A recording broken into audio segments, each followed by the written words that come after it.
Good evening, everybody, and welcome to the fifth program in our series on the ForeFlight EFB. We're really glad you're here tonight, and this is the fifth in our series. If you've missed any of the previous episodes, they are on the ForeFlightWorkshops.com website. They are prerequisites for tonight's program, so we'll wait for a little bit while you go back and watch all those, and we'll still be here when you get back. And for the rest of you who followed the directions and have been here the whole time through, welcome once again.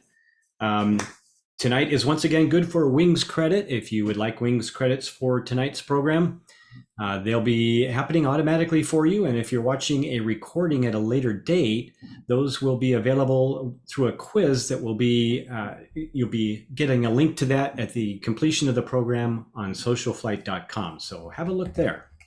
I see a lot of traffic already in the chat for tonight. And just a quick little reminder on the chat versus the Q&A. If you have a question specifically for Brian or for any of us on the panel, please use the Q&A. Usually there's so much traffic in the chat that we just can't possibly keep up with it. So if you actually want to get through to us, the Q&A is the way to do that. While I'm on that subject of chat, I know if you happen to be watching this on your iPad tonight or on an iPhone, the notifications for chat can be kind of disturbing sometimes. So if you just tap on the chat icon at the bottom of the Zoom screen, you'll get a menu that'll pop up. And in the upper right corner of that menu, you'll see a blue bell-shaped icon in the upper right corner of that menu. Just tap on that and turn it black so it's not blue anymore. And your notifications will be silent so they won't be so distracting for you. Tonight, actually, let me back up just a little bit here. We will be talking, I'm sure Brian will mention this again in a moment. We'll be talking mostly about all levels of ForeFlight.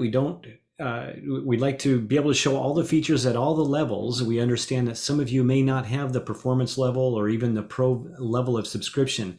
So some of these things that we show you tonight will not be available to you with your subscription level.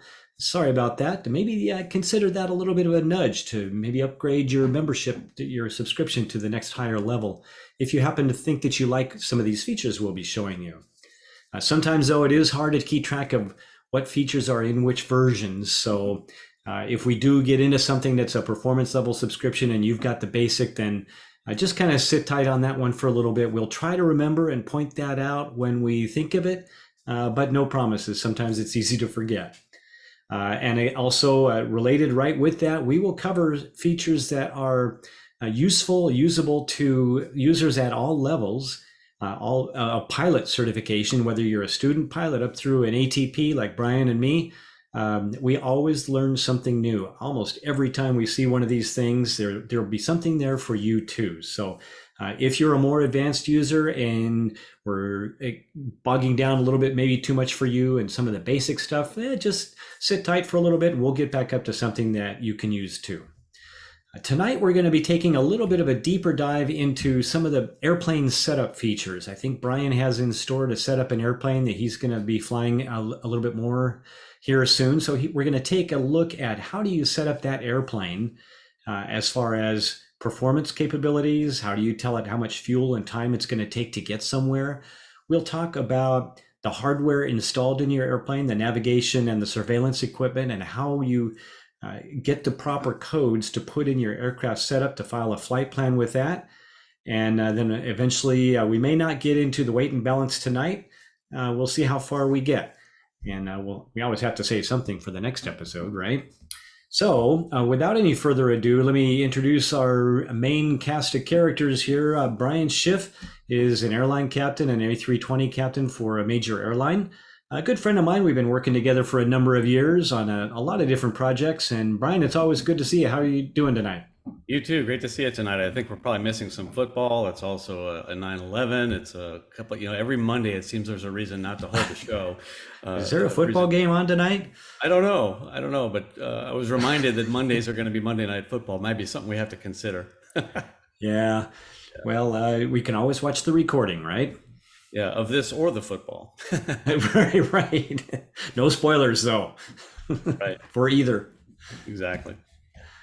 Well, we've also got working on in the background. We got Bob Mader, Chairman Emeritus from the National Association of Flight Instructors, and James McKay, also a ForeFlight expert, helping to answer questions in the background. If there are a lot of questions you guys ask, a lot of the same questions coming in, they'll feed them to me and I'll answer them. Otherwise, we'll try to get to them at the end of the presentation, or even talk about them at the beginning of next month's presentation as well. So we'll kind of keep it interactive, keep stuff coming at us. Again, like Mike said, we're not going to monitor the chat because it's just too much. But if it's something specifically for us, shoot it into the Q&A, and we'll either type the answer, they'll type the answer, or they'll feed it to me and we'll talk about it. And maybe you've got something to offer that's a better way of something that we talk about, or a good point that you'd like to make. Please pitch in, contribute that. That's why I wanted to do this, is keep it interactive.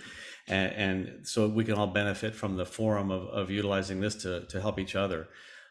So without any further ado, welcome, Bob. I see you made it on. I'm here, and I'm waiting for my camera to wake up. Oh, good. Glad to have you.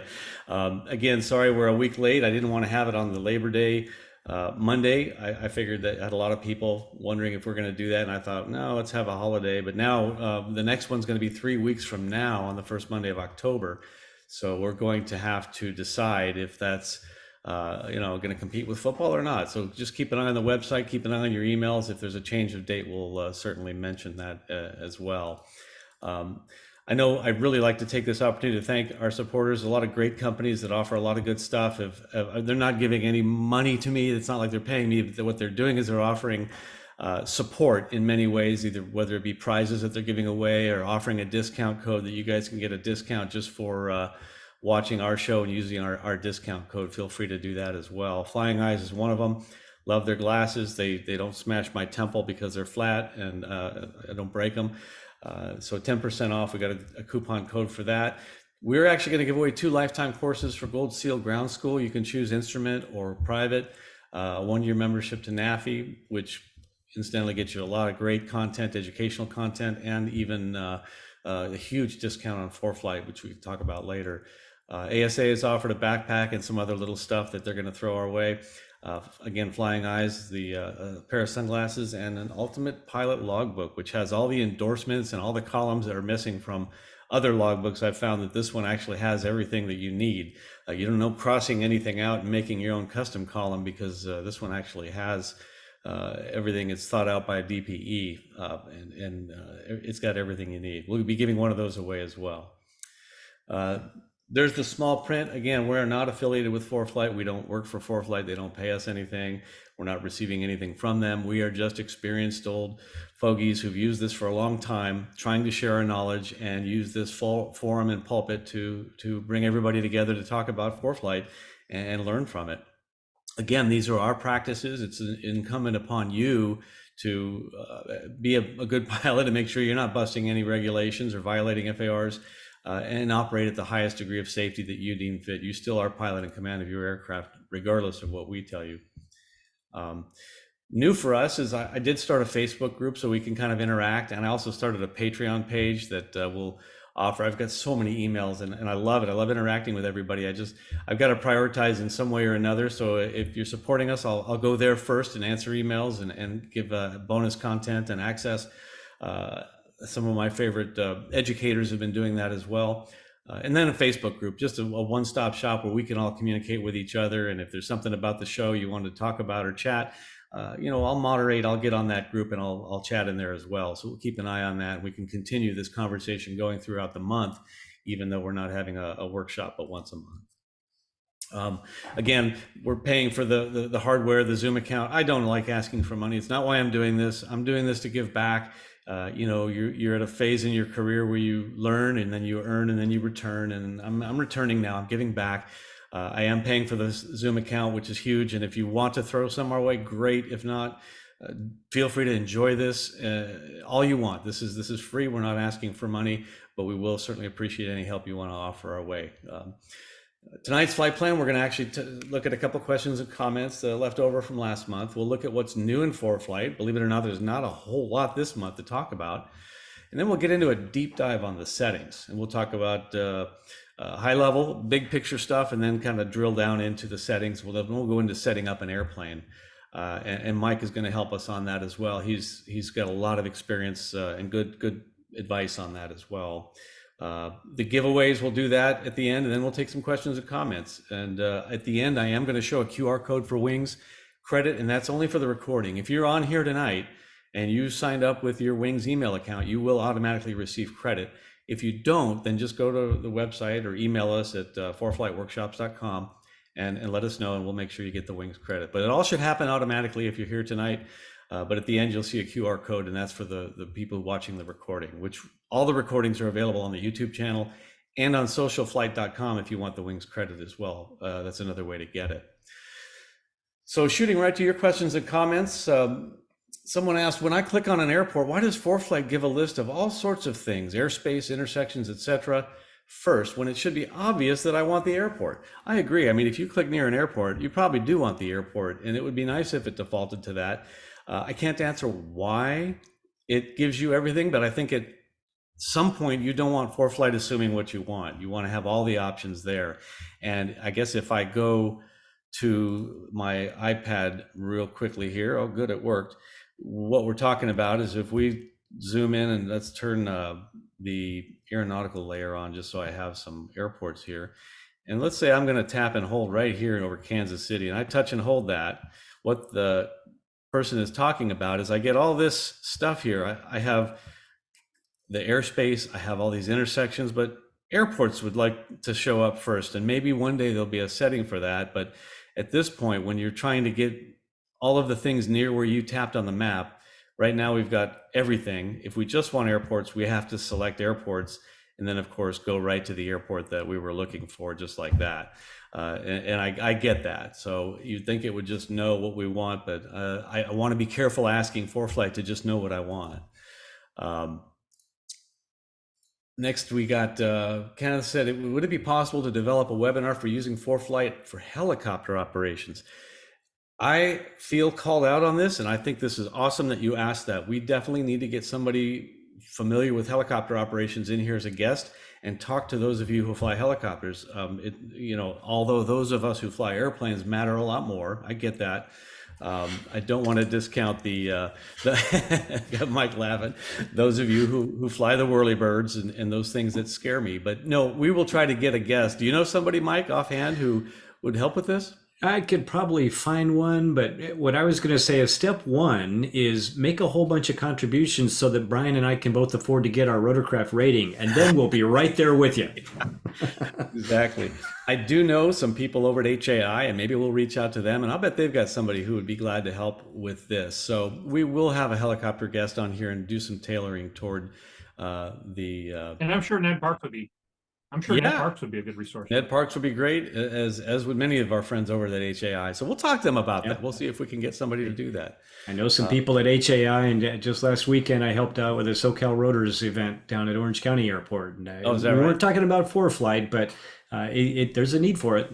Yeah, and there are a lot of settings in ForeFlight that we might notice while we're cruising through the settings that apply more to helicopters as well. There are helicopters charts, and then of course the hazard advisor you can customize for that kind of low-level slow flying as well. But we'll talk about setting it for an airplane.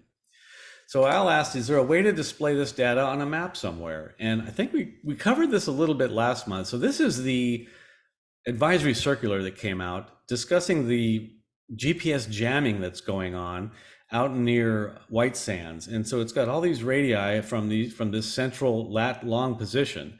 And this prompted the discussion, well, how do we put a circle around a fix? Wouldn't it be nice if we could just put a circle around a fix? Well, most FMSs can do that. That led to the question, hey, it would be nice to put a 50 nautical mile circle around my home airport. So I thought, this isn't that difficult. It can be done, not through ForeFlight, but with a combination of ForeFlight and Google Earth. So we created this 50-mile circle. So I created a short video. It's on the website. It's also on the YouTube channel, but I'm going to show it right here. It's about a 5-minute video explaining exactly how you can do exactly this. I'm working on my instrument rating, and I want to quickly determine if an airport is more than 50 nautical miles from my home base of Oklahoma City. I want to create a map layer in ForeFlight, a circle with a 50 nautical mile radius centered on Oak City.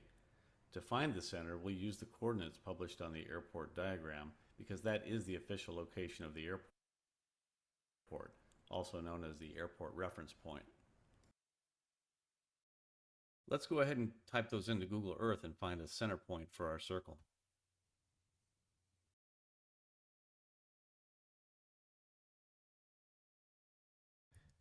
We could just type OKC and search for Will Rogers Airport, but we're not going to get the actual airport reference point that's published by the FAA. Now this might be splitting hairs, but we want to do it right. So you can see that if we search for the airport, it puts us right in the middle of the terminal here. But if I type in the actual coordinates into the search window, we have 35 space 23.6 north space 97 space 36.0 west and search.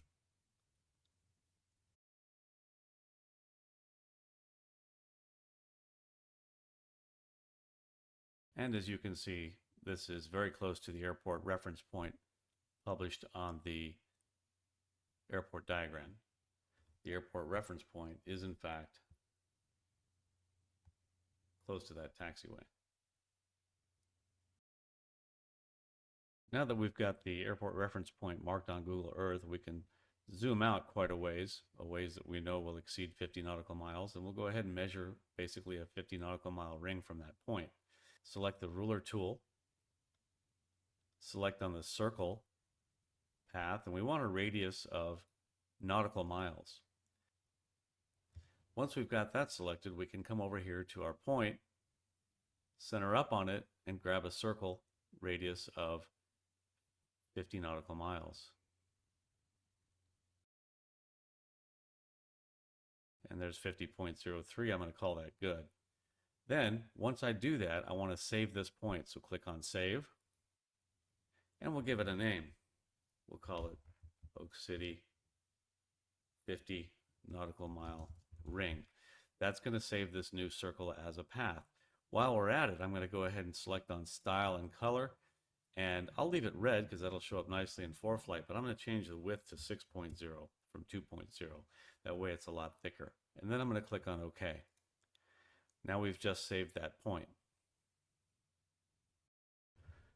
To see where we've saved it, we go into our Places tab on Google Earth, and you can see under Temporary Places, Oak City 50 nautical mile ring.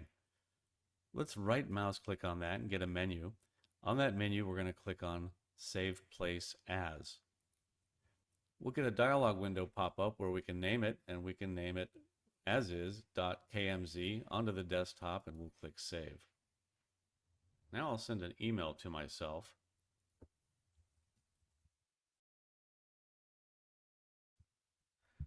And I'll drop that file, that KMZ file that I created, into that email and send it to myself.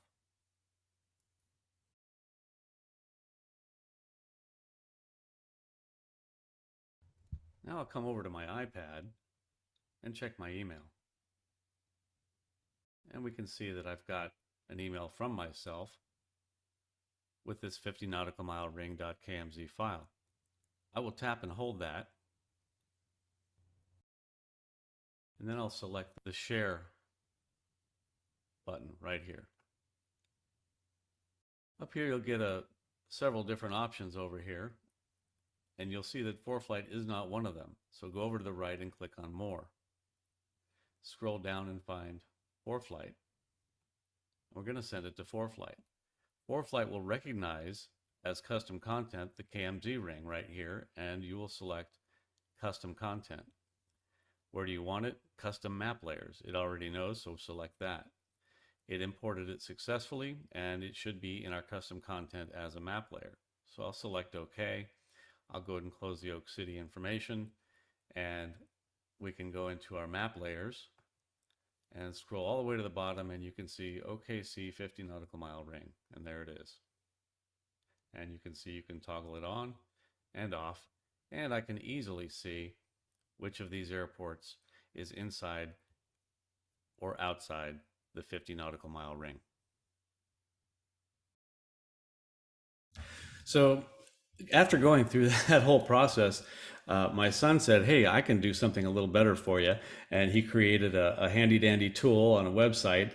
Created the website shifttools.com, and it's just a circle generator, which will create the KML file, and you can download it and send it to yourself. The format is specific in the circle generator, but you can convert the format by putting the latitude, longitude in degrees, minutes, and seconds, north and west, and it'll come up with converted coordinates that you can put into this generator. In any event, that was one way to do it, the way I showed you with that video. That's on my website. This link to this is also on my website, this calculator. Try that, play with it. You can put a circle of any radius on there. And in fact, while I was playing with that, you can put several radius on there. So 10, 20, 30 separated by commas, but no spaces. So I went back and looked at that NOTAM about the GPS jamming, and I see there are several radii here. So if I go to my iPad right here and I select the layers, you can see that I put that one in there. I put the NOTAM circles in there, the NOTAM 2305. If I select that, there are those concentric circles that are mentioned in this NOTAM right here, interestingly enough. So anyway, there was a way to do it. It's a long way around. We spent a lot of time on that, but it's possible to do. The other way is just connect two airports and see the distance, and then you'll know if they're 50 miles apart. But someone had asked, several people had asked, how do I put a 50-mile ring in ForeFlight? And no, that's how we do it. I'm working on my instrument rating. All right, see if I can get to the next slide. And again, a link to that calculator, the circle generator, is on my website. Again, the plans, we've got basic, pro, and performance.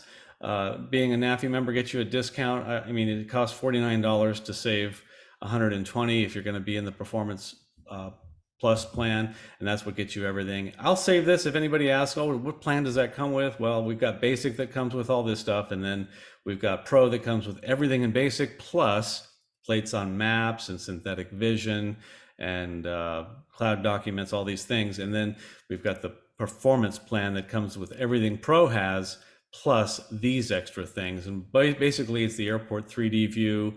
You're going to get detailed aircraft profiles, and you'll see that when we start setting up an aircraft tonight, there are some already made aircraft profiles that you can load.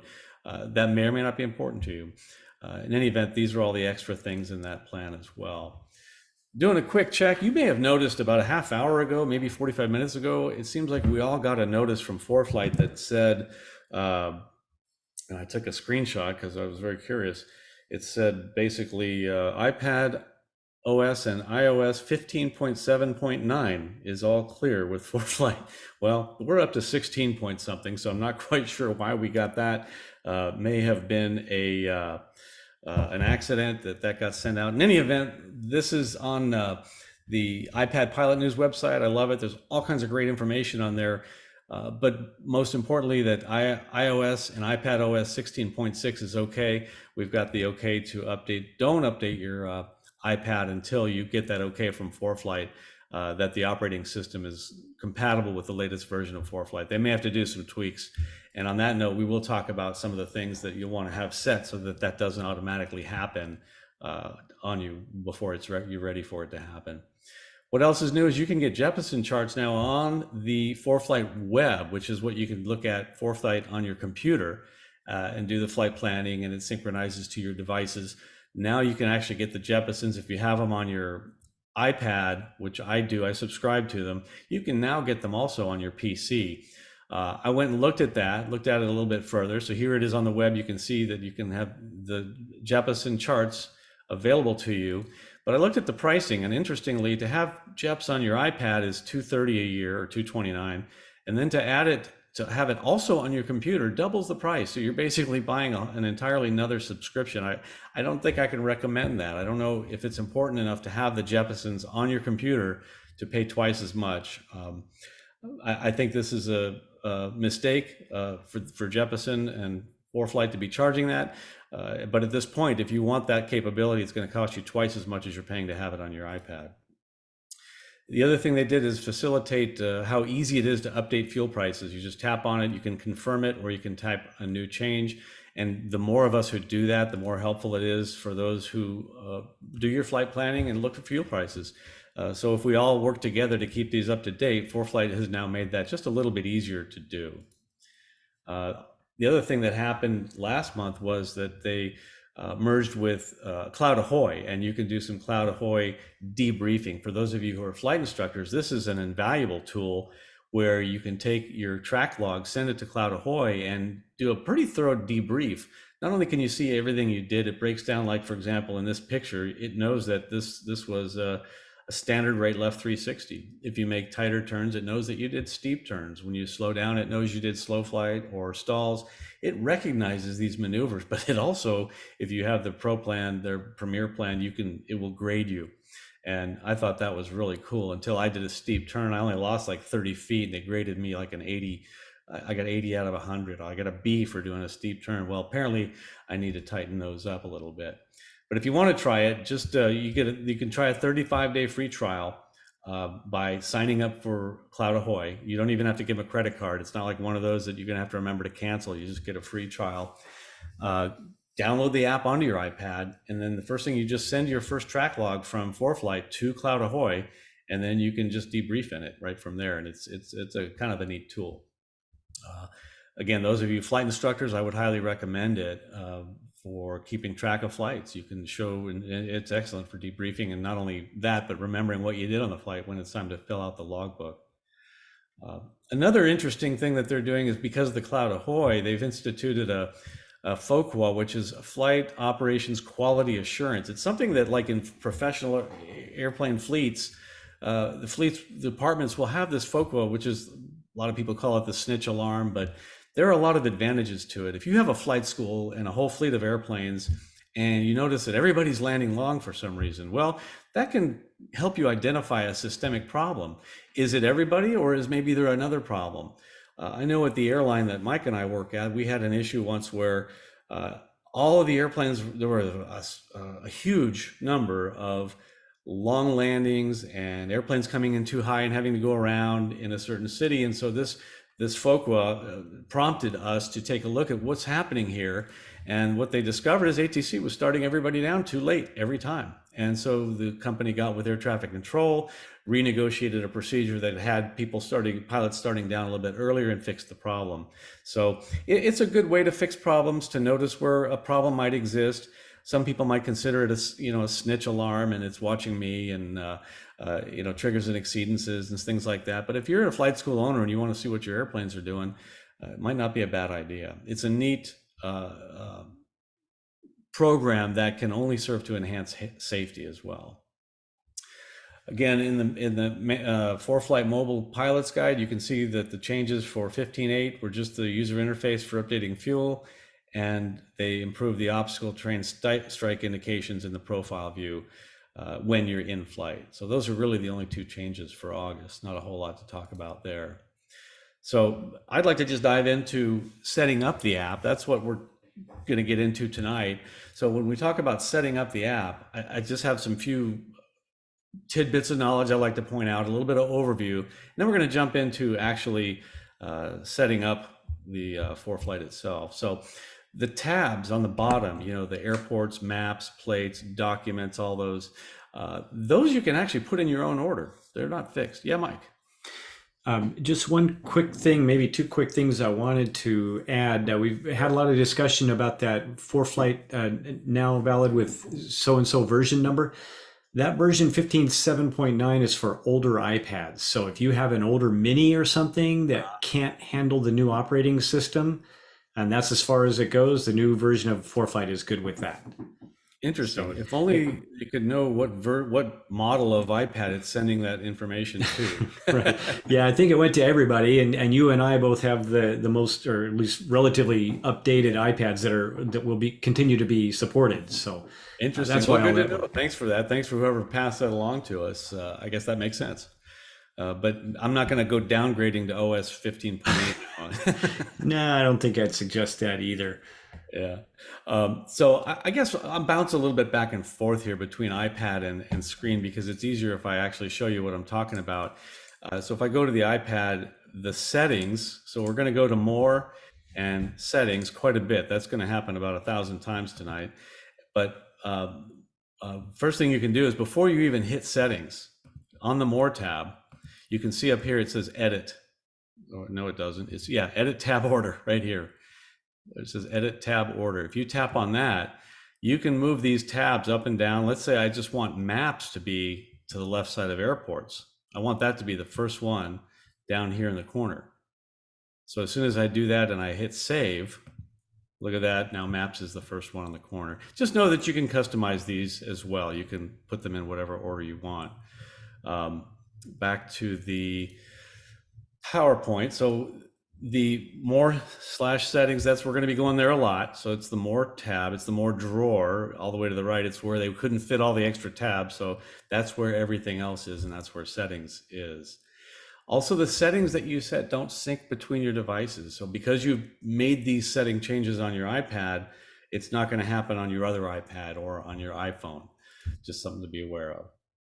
Also, the settings specific to a feature, you might see a quick settings toolbar in that features view.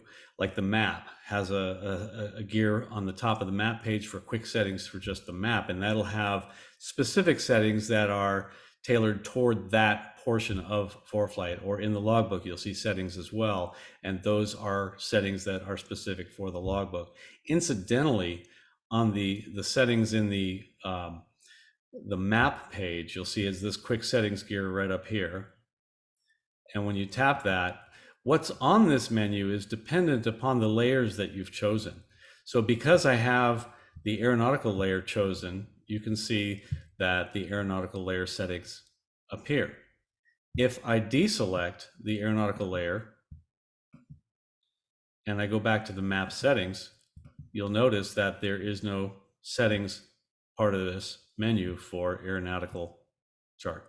So this kind of is dynamic settings menu that changes based on what you have selected on this, what layers you have selected on the map.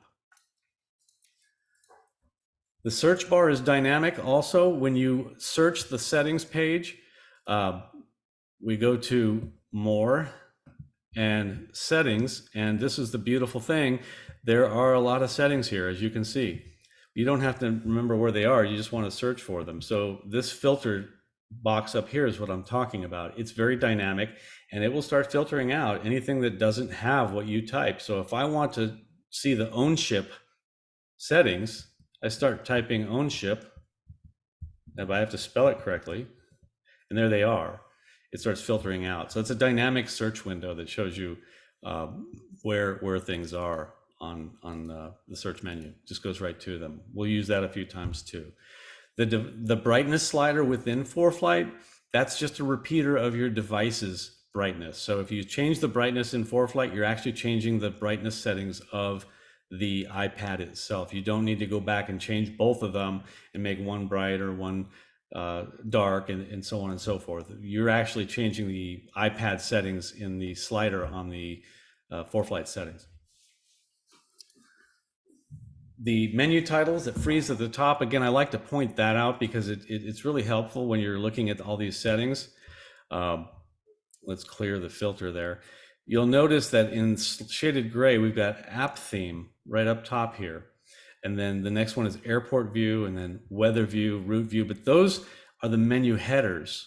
And you'll see that as I slide these up, they stick to the top while waiting for the other items on that list or on that subheading to get to the top. So you can see map view is still there.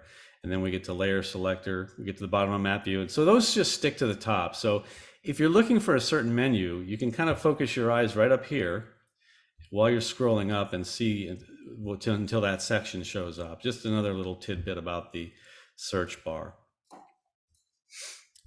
Another thing that you may have noticed, frustration that I already had, is that when you swipe down, it closes the menu. You don't actually have to hit the close button.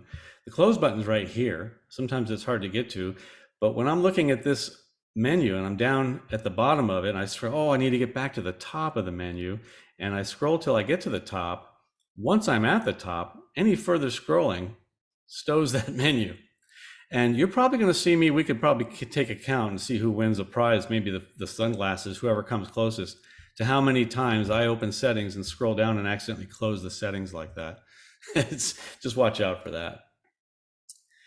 Access many of ForeFlight settings from the iOS settings in ForeFlight under your iOS settings. So most of the ForeFlight settings can also be accessed through the iOS settings. And what I mean by that is we come back to the iPad and we go to iOS settings. This is the iOS, the actual iPad settings page itself.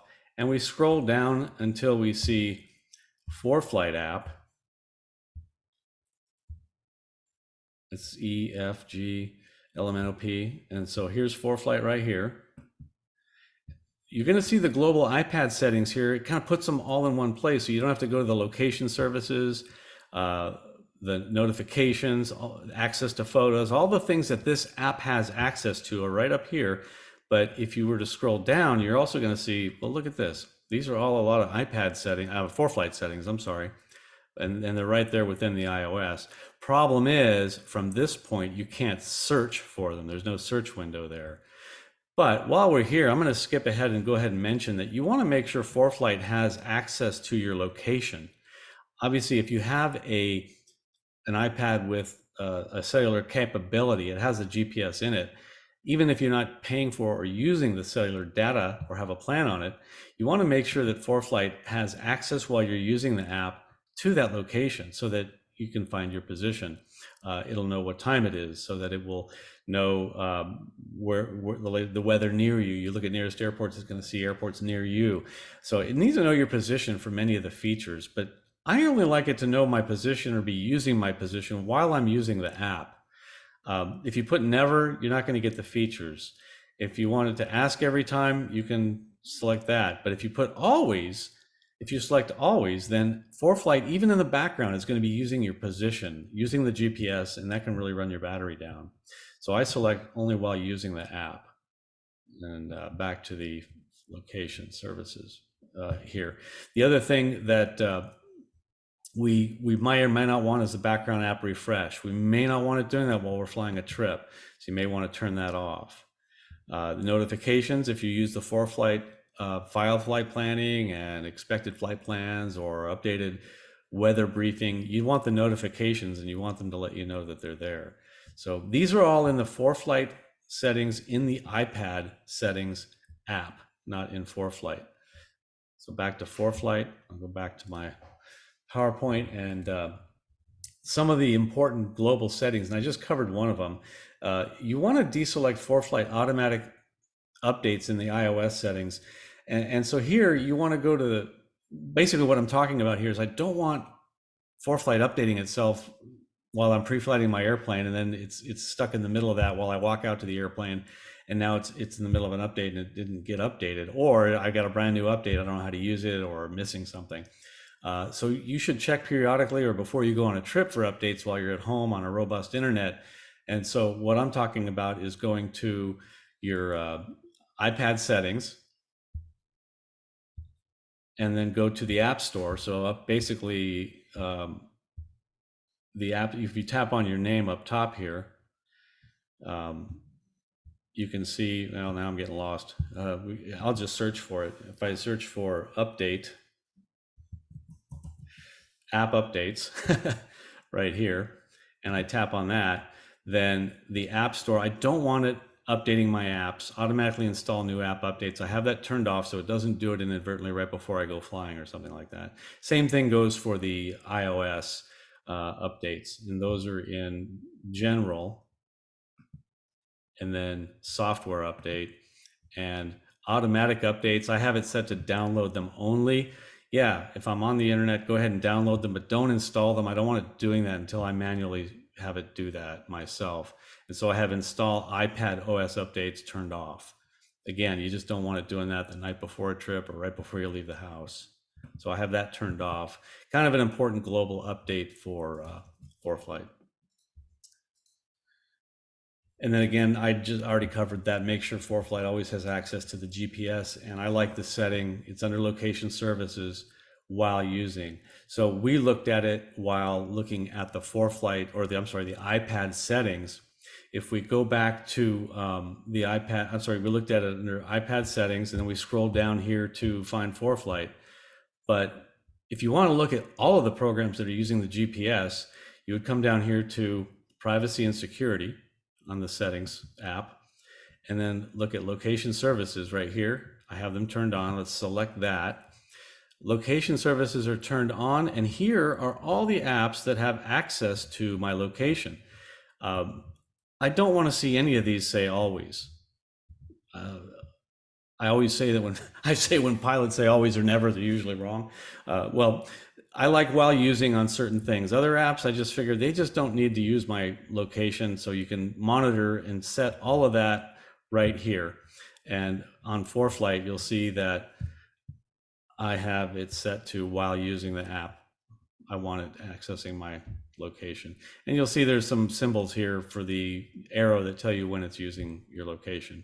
You'll see those up here on the top as well.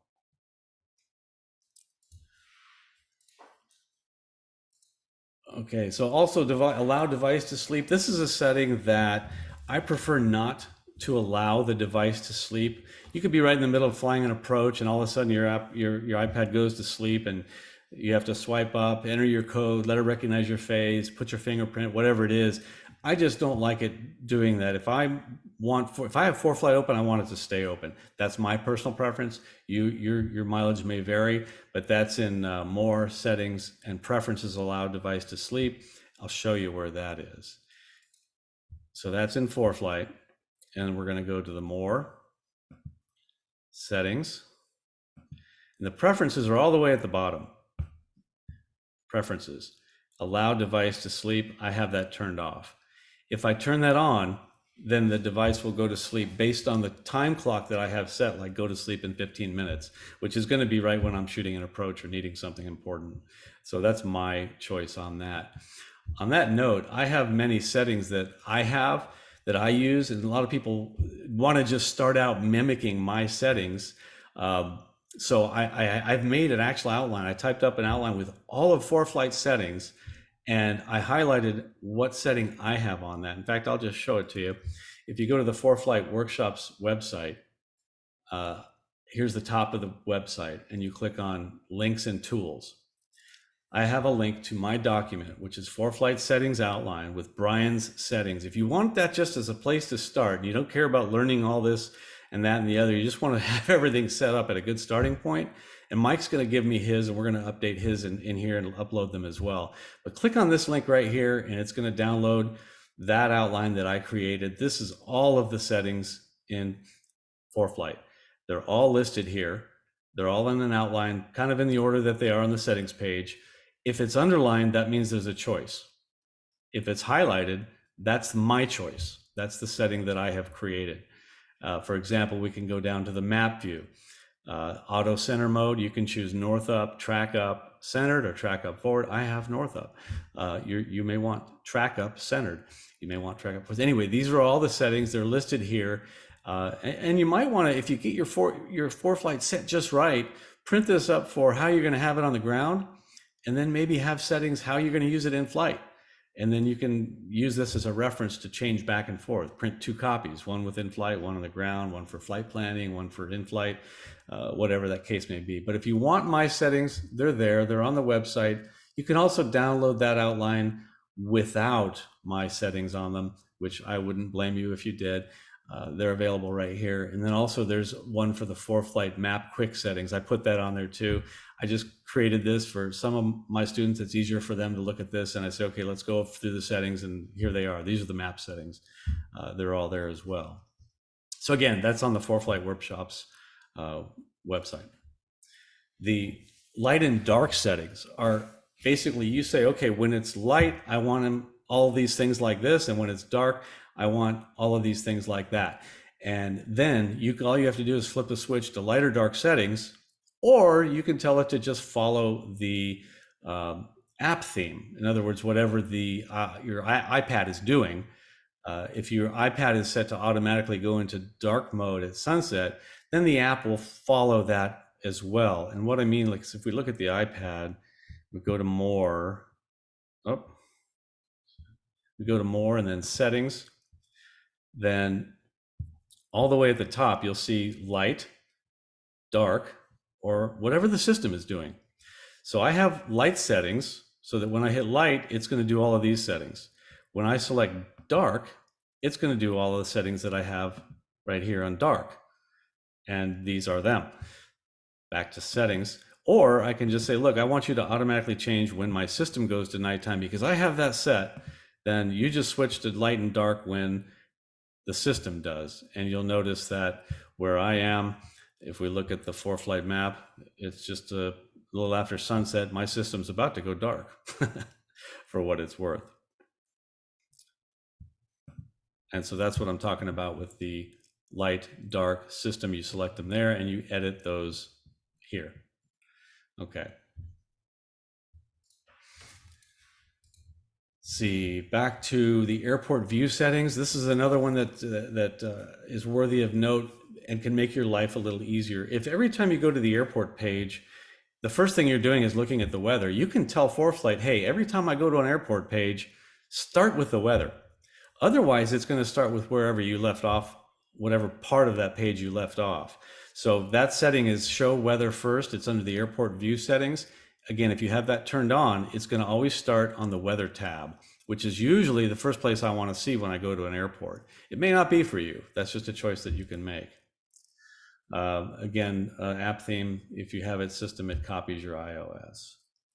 So big picture, we got iPad settings and we have ForeFlight settings. The iPad settings we set in the settings app. We can also set in the app store, which is where we go to download all the updates and download apps. So the settings that I recommend in the app store, don't let it update your app automatically. Then you have the ForeFlight settings. Many of them are actually in the settings app under ForeFlight, but there are two places we're going to get all the settings for ForeFlight settings. There actually are several places because they're mixed all over the place. But the big picture is most of them are under more in settings, or there is a quick settings button on the mode that you're using, like the map settings, which we'll look at. Okay, I want to say don't drop the airplane to fly the iPad again. I have to point out safety every time. This is a heads down device that we're talking about. It's beautiful for flight planning. You can stare at it all you want when you're in your house. When you get out to the airplane is not the time to start changing your settings while you're flying the airplane. Try and get all that done ahead of time so that you have minimum time spent with your heads down looking at the iPad.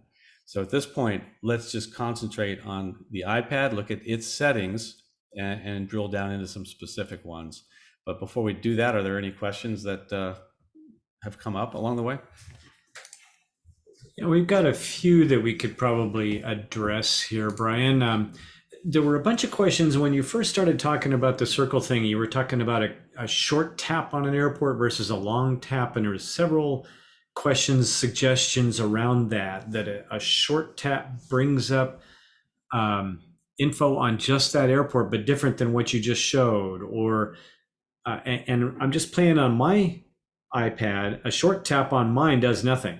Yeah, short tap doesn't. It's a tap and hold to bring up the menu. Yeah, which I always seem to inadvertently. So I'm just going to tap and hold right here where this circle is right now. in the So I'm middle going of to tap nowhere. and hold that.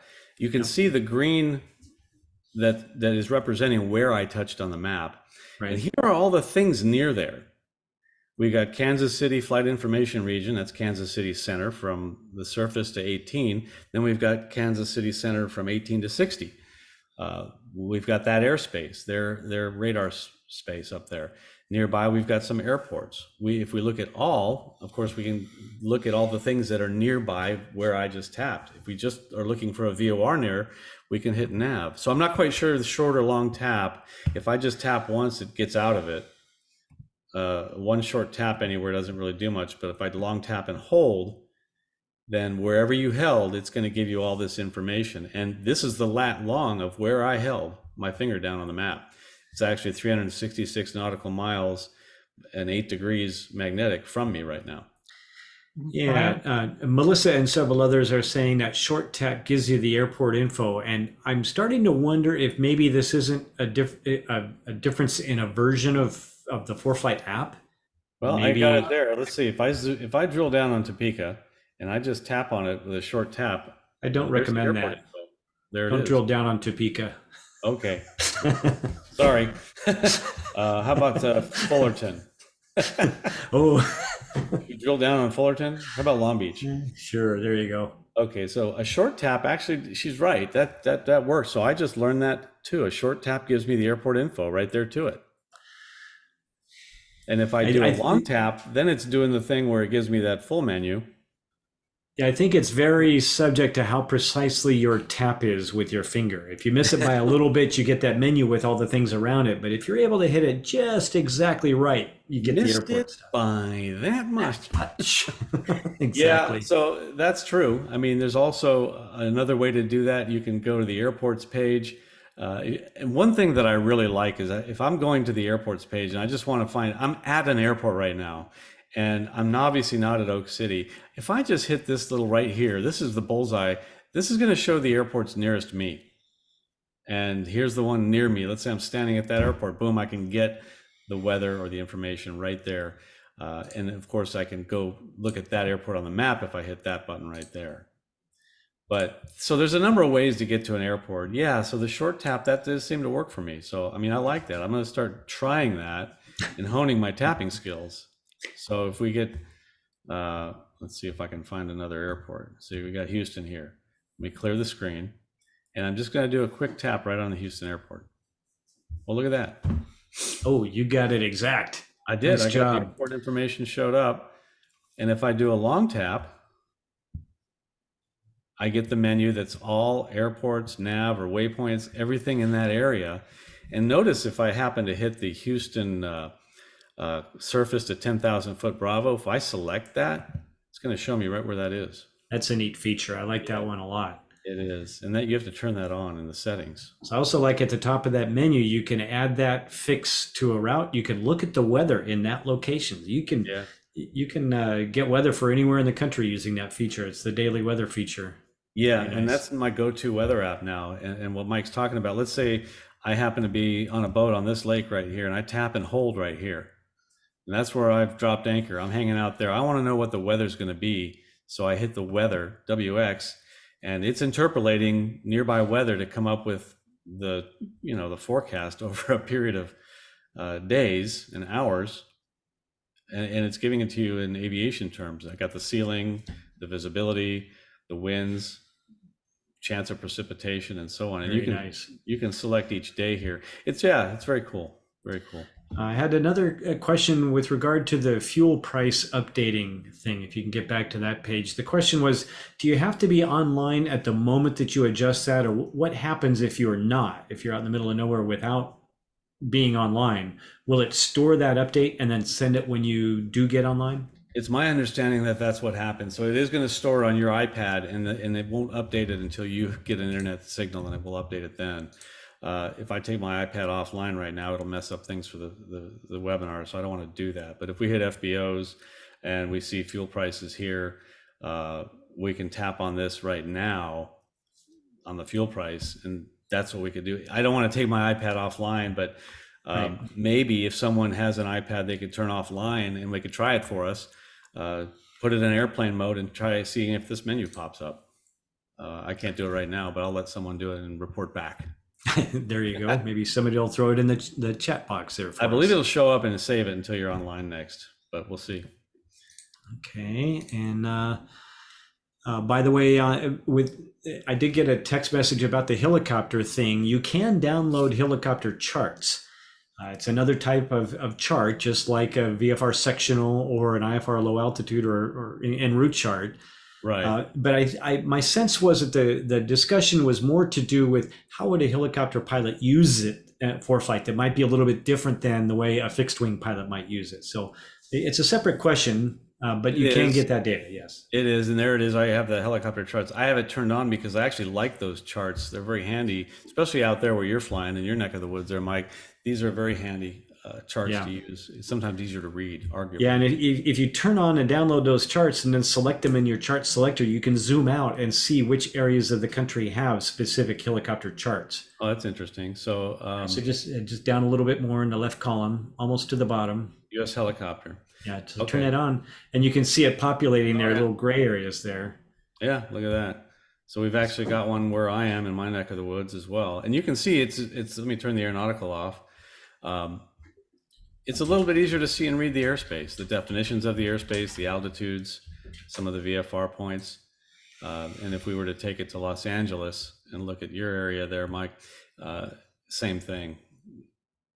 You can look at that. It's kind of easier to see. That's an ugly chart. There's a lot going on there, but you compare it to the VFR sectional, and there's a lot going on there too. So they have their use. They have their use. But yeah, that's I think what we're talking about for helicopters is getting someone to talk to us and maybe specifically how to use this app as a helicopter pilot. So, all right. I think that's all we've got for now. So okay, back over to you. Go back to more in settings, and we talked about the app theme, and now we've got airport view. I talked about that, and that's show weather first. If you turn this on, then when you go to the airports page, whatever airport you choose, it starts on the weather tab right here. Or if you go to, let's go, recents is a handy place. I've been to all, looking at all these airports. So if I check this one, it just goes to weather first, no matter where I am. So that's a setting that if decide what works for you. The weather view on past TAF translations, you can turn that on or off to see what where it translates the past forecasts. Past TAF, that's kind of an oxymoron, but don't want to dwell on that. Route view decoding, airway decoding is interesting too, and this is a very handy feature. If you were to put, for example, a long airway with a lot of fixes on it that have no bearing other than just identifying fixes, and there's no turn in the airway, it's going to show a lot of fixes. So you can select bends only, or you can show all waypoints.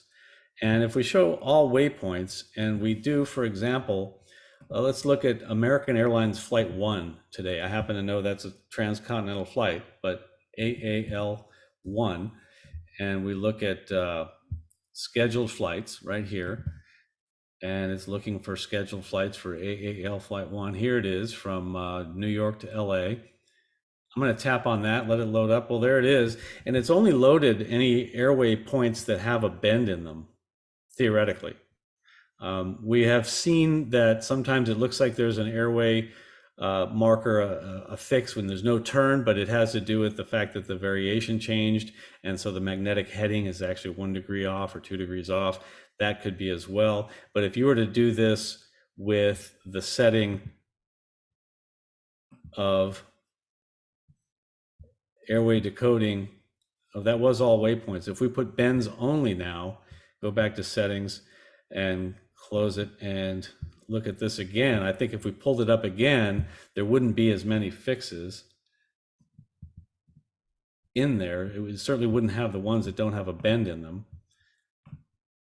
And to me, it looks the same, but that's the theory behind that setting, is that you won't have all the extra fixes unless there's a bend in it.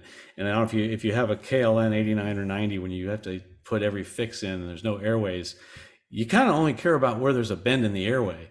And I remember doing that. So where are the bends in the airway if you're having to enter into a nav device manually that way? Back to settings and airway entry and exit. You may choose to enter and exit an airway at any waypoint, or you can set it to enter and exit at radio nav aids only. When might you want to do that? Well, if you have GPS, you can enter an airway at an intersection, because you can proceed directly to an intersection or a fix that's not a radio. If you only have dual VOR and no GPS in the airplane, you might want to select radio nav aids only, and the flight planning will include entry and exit of airways. This is for IFR flying. So if you're VFR, don't worry about this. At a point on the airway where a radio nav aid begins. If you have GPS, you want any waypoint because you can proceed direct to a fix. Now the map view. This is probably the most robust list of settings is up here on the map view. So auto center mode is, you can select north up or track up center to track up forward. Well, if I'm flight planning, I tend to like north up. If I'm flying, I kind of like where I'm going to be pointing up. That's how a lot of FMSs work. It's how nav displays work. And so I'd like maybe track up while centered is a good way to go, or track up where I want to see a little bit more in front of me than I am behind me. So you can hit track up forward. And so if I were to center on my location right now, it's assuming I'm moving that direction, and it thinks that's my track is up right now. But we don't, if I'm not moving, this is not valid information. It's really only good when you're moving. So that's why for flight planning purposes, track up isn't any good, because you're not moving. You have no track. You're sitting still. At least I think I'm sitting still. So for flight planning, again, I would do north up on the auto center. For flying along, I like track up. You may like to see east and west on left and right and north all the time when you're flying. Again, that's a personal preference. So I'm going to put this back to north up, and then you'll see that when I click the center button, I can always center it up with the north, with the compass there. But when I auto center, this is auto centering. When I turn this on and that button turns blue, that means the map is auto centered on my position. When it auto centers on my position, what you're choosing is, do I want it to show me north at the top of my iPad, or the way I'm going up at the top of my iPad? And so that's what that's all about. Go back to more in settings, and auto center deactivate. So at some point it may deactivate that auto center mode. You can choose automatic or manual. If it's set to automatic, then the auto center mode is going to deactivate when you move the map. So if you move the map, it's going to say, okay, your airplane, you got the map, and it'll take off the auto center mode. On manual, you would have to actually tap this crosshair again to deselect auto center, and you wouldn't be able to move the map. Another one is extended center lines. This is kind of handy when you're flying, and you'll only see that on selected airports. I have it turned off right now because I don't really like it on a lot of the time, but if I were to make it so we could see our destination, it's only going to turn extended center lines on at the airports that are in our flight plan. So if we go back to more settings and turn extended center lines on, then you're going to see them, all the runways at LAX, because that's in our flight plan. I'm going to tap the zoom to route button right here, which I love. It shows me the whole route. And then we can zoom in on JFK, and you'll see all the center lines there for all the runways. What's handy about that is it's easy to see, well, look which way I'm coming from. I'm coming from the southwest, and there's a runway 4. Maybe I want to plan to approach and do a straight in from that direction. Or kind of might help you do some flight planning if you know which way is the extended center line of all the runways. It could also help you avoid traffic. Let's see, the next one was own ship marker, and that is where you can select not only what color is your own ship. Own ship is your own airplane. It's your symbol, or the "you are here" on the thing. So you'll hear the term own ship, and that is just your airplane, the symbol for your airplane. You can choose what it looks like on here. I can choose just a B-2 bomber, and you can go up here and make it purple. I want a purple B-2 bomber, and go back to settings. Now I have mine turned off. Own ship marker. I'm missing that. So I have it. I don't see the set. Oh, here. Nope, I don't see it. Own ship marker. So I'm just going to search own ship so I can turn it back on. Own ship. Enable own ship. That's what it's called. It was down there in preferences right there. I have it on never. If I were to turn it on to always, then you'd see where I am, and it would be a purple B2. Now I can center up the map on my location, and it's purple. It's not shaped like an airplane because it doesn't have any direction of travel. If I were to start moving, that would turn into an airplane pointing in the direction of my track. See how we're doing on time. It's already been an hour.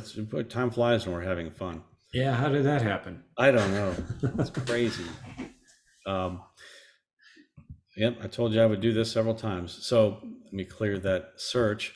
And so I happened to see that the own ship was down in settings. We were looking in preferences, I'm sorry, but we were looking at map view.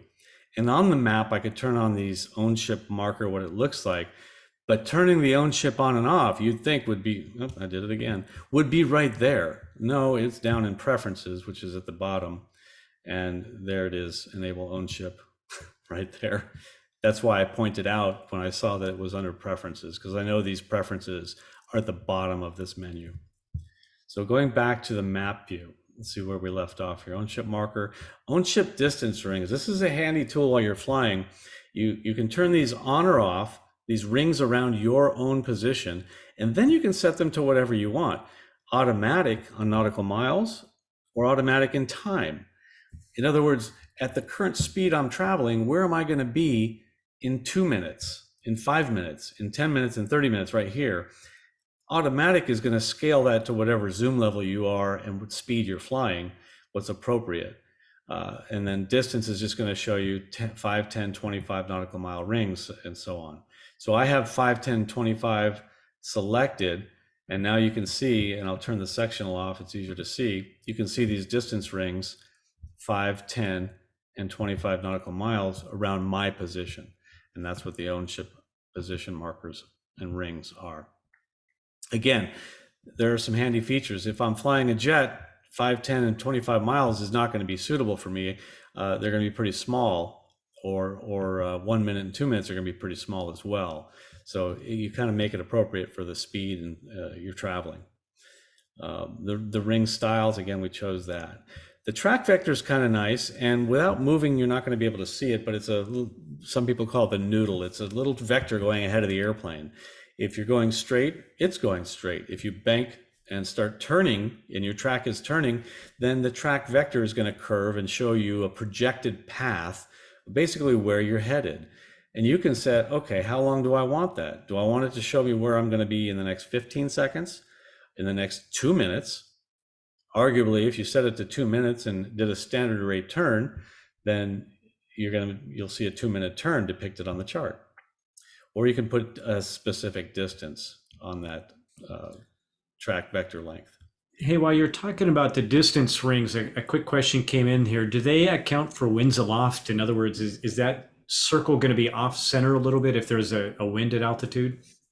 The distance won't be, because a distance is a distance, but the time will be. So if you're flying, while you're flying and you look in here, you're going to actually see the current winds and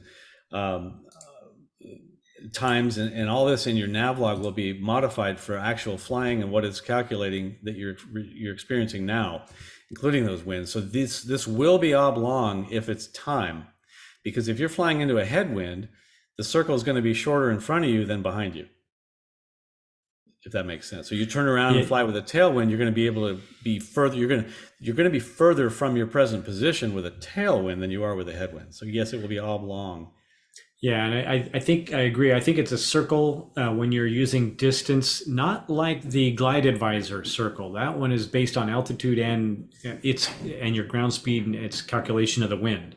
Right. So a 10-mile radius or distance from my present position is 10 miles irrespective of the wind. It's ground distance, not air distance. So if they were air miles, so I understand why the person asked the question. If they were air miles, it would be oblong, but this is measuring ground miles. It's a perfect concentric circle, because I've seen it with a pretty good wind. If you're up there flying into a good headwind or tailwind, turn these on, you'll see a good circle on distance, but when you change it to time, it's going to be egg-shaped with the smaller part into the wind. So good question. See, back to the settings. Where are we at? Should we keep plugging away or take a break? I'm going to leave it up to you to tell me when we need to do that. Well, if we're going to get into the aircraft setup, maybe after we're done with all this setting stuff, it'd be a good time to take a quick break before we do the airplane stuff. Okay, well, we'll go through some more settings here. I'm going to kind of go through the ones I think are a little bit more important, because obviously if I go through all of these, we'll be here till midnight. Yep. So obviously we may want to do a part 2 on this and drill down into some more of these settings. I think the important thing is to know that they're here, know how to find them, know how to work this list. Let's say you remember Brian talking about this vector thing. What was it? So just go up here into the filter and type the word vector, and then boom, there it is. So I think knowing how to find those is very important. If you don't know what a certain setting is, or this is going to be a little bit of a teach Amanda Fish moment rather than tell you what it is. Marked positions, let's say I'm teaching you this and I don't know what it is. I can turn on marked positions or turn it off, and this is part of the performance plan, so some of you may not see that. But what I'm getting across here is I want to show you how to learn yourself what that is. And yeah, I said learn yourself. But you want to go to the manual. So marked positions is what I want to look up. So I'm going to go to the Documents tab. I'm going to go down to the ForeFlight drive. And in that drive, you're going to see the ForeFlight Mobile Pilot's Guide. If I teach you too much about this, you won't need to watch my webinars, so I'm only going to give you a little bit. But we wanted to look up, what is marked position? Well, this is an 883 page document. All you got to do is just start scrolling. Okay, I'm looking for marked position. Hang on, I'll see it here. I'm kidding. Hit the search button right up here. Now, when we hit the search button in the manual, we can look at the bookmarks that I've created. We can look at the contents and try to navigate to these marked positions, or we can actually search the whole document for marked positions. And there it is. So I can see, it looks like these are in the table of contents. Well, it's all right. Let's just click the first one, marked positions. It's right here in the table of contents, which is also hyperlinked. So I can click on that. I missed it, I think. I think it was the marked positions. Go here, search. Well, I got to it anyway. I lucked out. So it's right here. Mark, yeah. No, you hit it. You hit it square on. Yeah, I did. I thought I missed it. So marked positions, display button on the left side of the maps view. Tap the button to drop a green position marker at your current location. So it's like dropping breadcrumbs specifically where you want them. And so if you're on a track, and if we turn those on, I don't remember if I turned them on or not, settings. The point is I'm trying to show you how to look this up easily, going to the document and searching for it. If I turn on marked positions, you're going to see that on my maps page. And that's this right here. When I'm flying along, I can just tap on this and it drops a point right where I was. It's got the latitude, longitude, the time I was there, the altitude I was when I was there, and the speed. So if you're going to make a position report at a certain point, you can just drop a marked position right there and it'll grab it. And you can name this if you want, and then you can save it in a list of marked positions. But the point was, you can go look in the manual to see what something is simply by searching for it, going to Documents, the ForeFlight drive, opening the ForeFlight Mobile Pilot's Guide, and then searching for any feature you want right here. If you want to create your own bookmarks, just go to Bookmarks. When you're on a page, let's say I want to create a bookmark on this page, I just hit the bookmark right here, and I can name this marked positions. Add that bookmark. Now, when I hit search and I hit bookmarks, you can see the one I just created, marked positions right here. And I can go to surface analysis legend. I go back to my marked positions. So knowing how to use this manual can also help you to use ForeFlight even better as well. So back to settings. I had someone ask me about the breadcrumbs. So that's leaving the green trail behind of where you've been. I like it. I like to see that, and then I can tap on that track and look at it later. And then you can also set when they clear. You can set that to clear after 15 minutes. And I had a student the other day that did this, and their track log was gone. Their breadcrumbs, their green line was totally gone. Mine was still there. I have it stick around for as long as possible. I like to see it. I like to use it. And so that's a setting you can do as well. As I see the 4-color radar here, I'm laughing a little bit because we're all upset about what the radar looks like in ForeFlight now.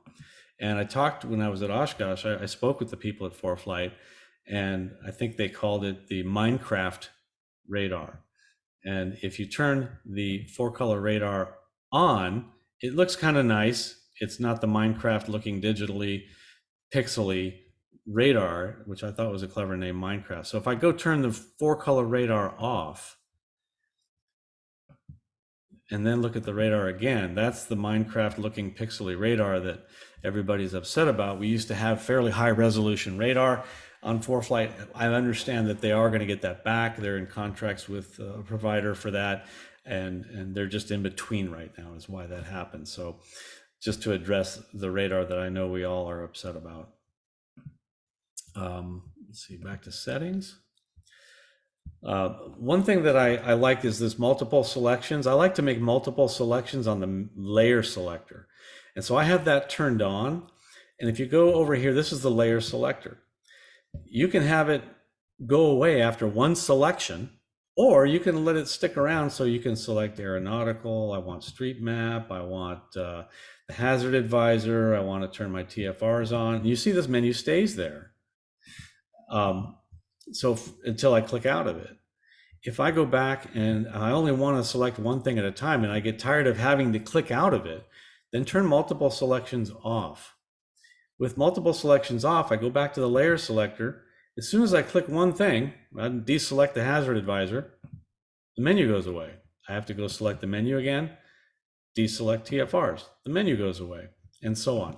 So that's just a feature of how you use it. I like to select multiple things, get everything set how I want it, and then get rid of the menu. So I like to leave the layer selector, multiple selections on. That way I can select everything I want, then click outside on there. Let's see. A lot of this, all these buttons on the side here, you can really clean that up. Also on the radar, there's a, where is it on the map? Map legend.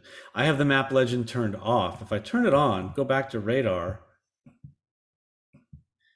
what it's showing me is red is bad, green is good. I know red is bad and green is good. I know that dark pink is worse than light pink, and that dark blue is a heavier snow than a really light blue. So I just want to clean up my map a little bit and get rid of that legend.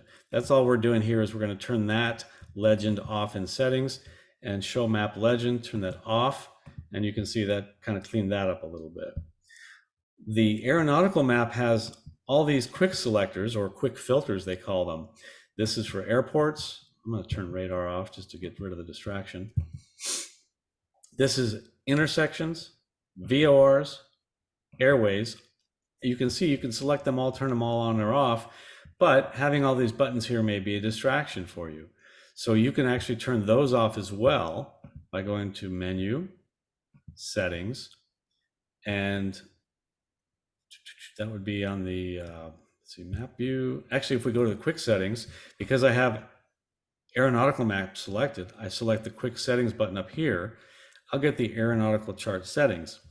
The aeronautical section is right here, and quick filters. That's what these buttons are right here, are quick filters. So if I want to clean up my screen a little bit more, I can turn those off. I can turn them back on and deselect the things that I know I'm not going to use. I want airports and VORs, and I don't care about the center. This is the center dividers.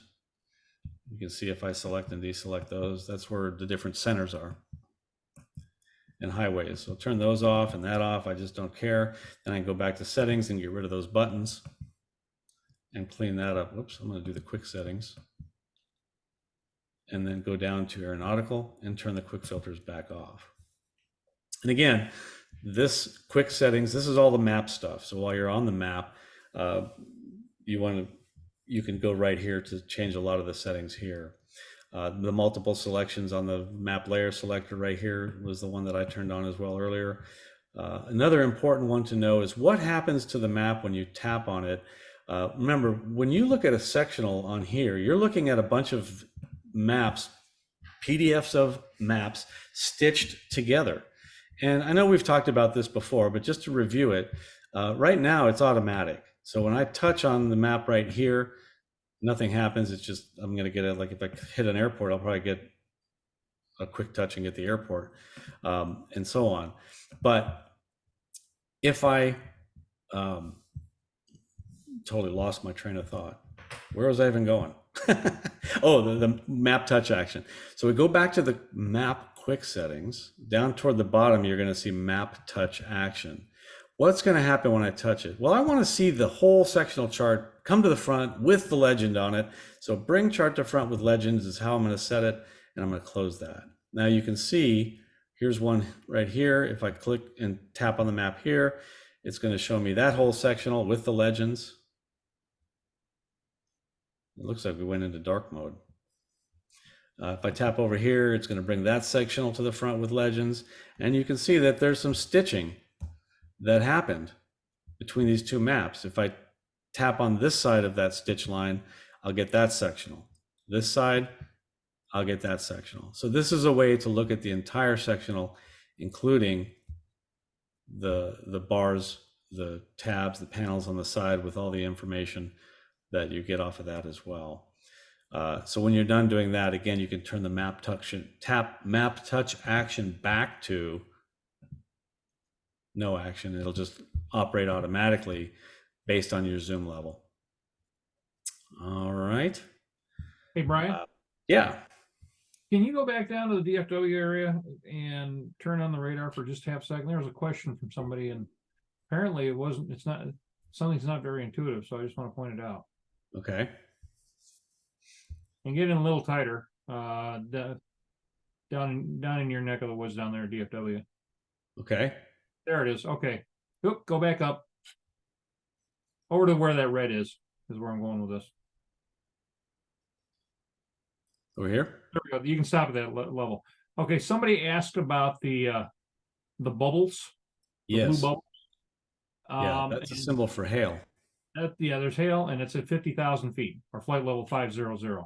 I see 5. Yeah. If you see, I'm looking at it. Yeah. We're 50. looking at different. Yeah. Yeah, this one's 55,000 feet, and it shows you direction of movement. Well, that's the tops of that cloud, but the blue bubbles over there. There's one at 45,000 up there to the northwest, and so on and so forth. So somebody asked that in the chat and on the question. So I just wanted to I happened to see it when you're in that neck of the woods. So okay, yeah, oh, that's good. And while I'm here, I'm going to turn my four color radar back on because I don't like the way that looks. Let's see. 4 color radar back on. It's just kind of a cleaner look. Looks like a cartoon instead of pixels. And while also, you're while you're looking at that, there's a lot of questions about this particular page, that all those numbers and the icons that are showing up there.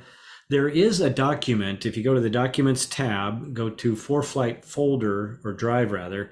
One of the documents in there is ForeFlight Weather Legends or something like that. ForeFlight Legends Guide. Legends Guide. All those icons. Is that where you're in that book? You're in that book, aren't you, Mike? Maybe, yeah. I went to a Legends dinner one time, but I don't think I'm a legend yet. But right. Yeah. So all the legends are in here. So if you wanted to look at those bubbles, you could kind of look through here, and there's a lot in here. Obviously, yeah. If I just search for the word hail, maybe we'll see that. Yeah, yep, there it is. There you go. Yeah, good call. I don't want to ever see that one. Right. That's a big area. Yeah, anytime you see a symbol, you don't know what it is, come over here and look for it in the guide. Yes. And I think this is under weather legends because we turned the weather radar on. That's when we saw those. Yeah. If I go back to map and I deselect radar, those bubbles go away. So that's kind of the hint that it has something to do with the radar. And that's the point I wanted to make is this is one of those documents. This and the whole user's guide are two of the most important documents to make sure that you have installed on your iPad. So you've always got them there and just poke through them a little bit, see what's in there. Agreed. And you can see I have a 50-mile circle around a home airport for 50-mile cross countries where I can log cross countries. Let's turn this aeronautical off and sectional off. You can see, oh no, this is the distance rings I have turned on. So we'll go turn those back off again as well.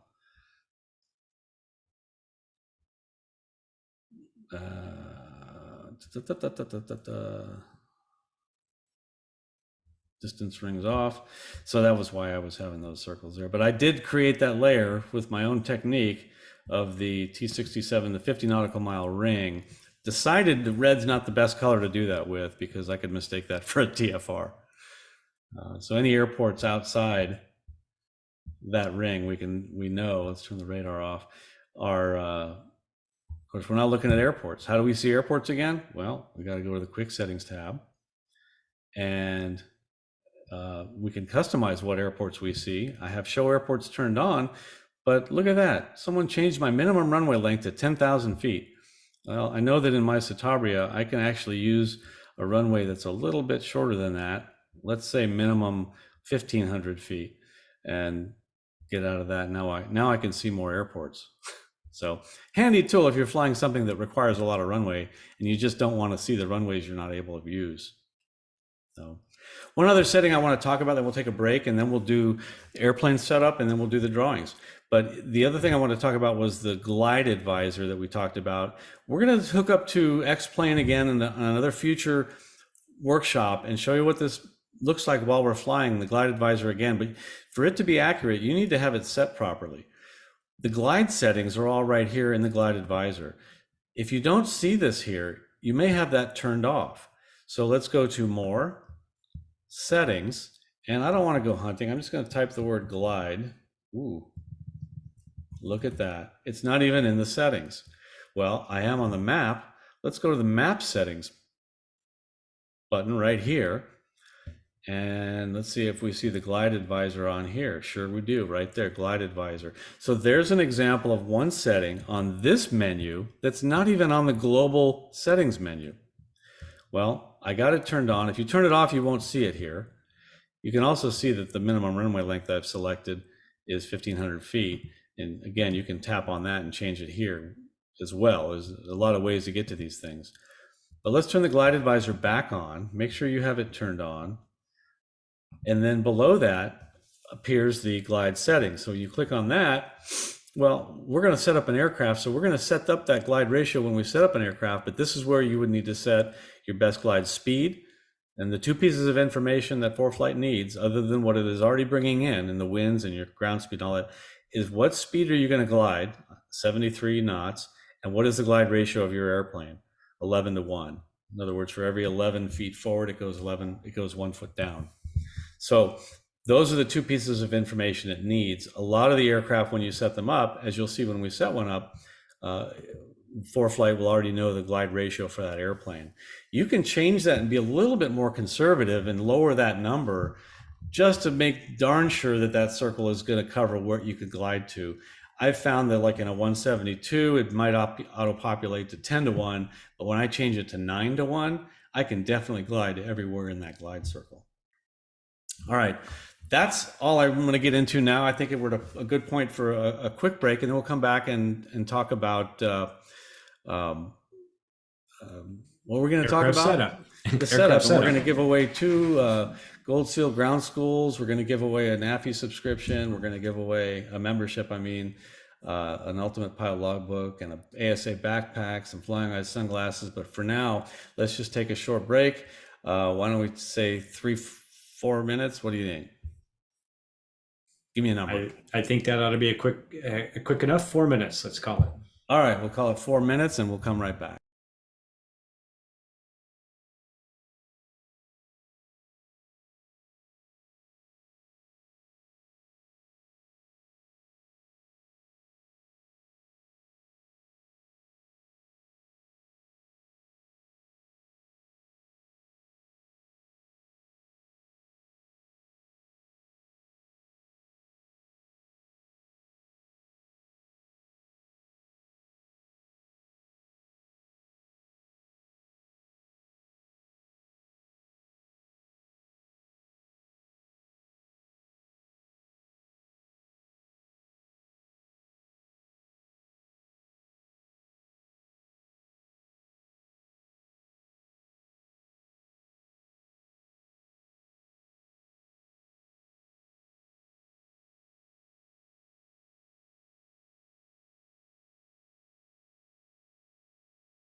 Alrighty, so we're back, and I feel like giving stuff away. I think we should give stuff away before we get into setting up an airplane. That way, if you want to watch the recording and you got to get to bed or getting too late, because I know we're running long, let's go ahead and give away the giveaways, and then we'll talk about setting up an airplane.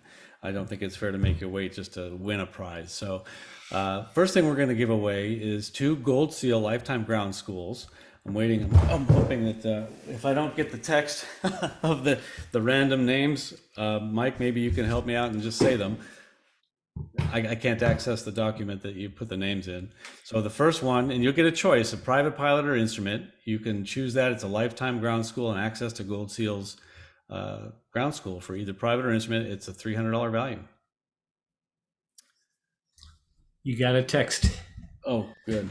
All right. So the first winner of this is Alan Lansing. So Alan, we're going to reach out to you on the email address that you registered for, and you will get to choose one of these ground schools. If you don't need it or want it, you can pay it forward and give it to someone else who may want it as well. So the second winner of a Gold Seal Lifetime Ground School, and by the way, I had my own son use this for his instrument rating, and he thought it was outstanding. So the videos and the graphics are absolutely excellent. My hats off and kudos to Russ Dill for putting together a great program in this ground school. So the second winner is Jessica Pablo. Jessica, we'll reach out to you. Congratulations. You can choose private or instrument. We'll reach out to you and the email that you register. I'm sorry, Jessica Panko. I happen to know Jessica. I saw you in Alaska not too long ago. What's that? Oh, nice. Yeah, I was going to say my autocorrect on my phone fixed that for me, so I sent the Jessica's probably correction. going, oh man. Well, Jessica gave me a great tour. Her beautiful setup up there in Alaska, and this is an awesome program. I think you'll like that. So Jessica, thanks for joining us tonight. We'll reach out to you on that. Let's see. The next thing we're going to give away is a 1-year membership to NAFI. Now that's also, if you're a ForeFlight user, and you probably are, you wouldn't be here. Just by having this membership is going to get you 33% off whatever you whichever plan that you have. Not to mention all the countless amount of educational content and the magazine, the things that we have to offer for pilots, not just CFIs at National Association of Flight Instructors, but it is for everybody. Everybody can join. And Mike Haag, Haag, you're the winner of 1 year. If you're already a member, thank you. We'll just tack on another year to that. I think I might have flown with him if it's the Mike Haag I'm thinking of. So, hey, right? Mike, thanks for joining us tonight. Yeah, thank you. Well, you're the proud member of one more year at NAFI. Let's see. By the way, this was just my invoice because I happen to get the JEP subscription. So my paying $49 to join NAFI got me $153 back from ForeFlight. Don't tell ForeFlight that we're advertising all this because they might rescind all this, but I'm kidding. It's a pretty good deal, and it's to promote NAFI and it's to promote ForeFlight, and not to mention the countless other discounts that you get. Ultimate Pilot Logbook. This is one of those big, thick logbooks with every entry you could possibly want. We're going to give one of these away, and also if you want to buy one of these, you can go to ultimatepilotlogbook.com, and there's a I think it's $5 off, or there's a coupon code on our website for this as well. Rolf Johnson, you are the proud winner of an Ultimate Pilot Logbook. Again, we'll reach out to you at the email address which you registered here. ASA has a wonderful new program called I think it's the Pilot Author Series, if I'm getting it right, or Author Talk. One of their, and my favorite author, my own dad, came out with a new book, and ASA published it, and he's going to be, and I'm going to be a guest on in October or November, I forget when it is, but we're going to do an author talks for ASA. They've been very nice and throwing us a backpack to send to a winner for tonight, and tonight's winner of the backpack is Meredith Hall. You're the proud winner of an ASA backpack and maybe some other goodies that the ASA may throw in there with it. For your piloting needs. I'll reach out to you on the email address that you registered for this webinar. Congratulations on that. Now, Flying Eyes sunglasses. Again, these are lightweight, comfortable. I am hard pressed to break these glasses. And Flying Eyes is doing so much to support aviation education and a lot of content on YouTube as well. You got yours there, Mike?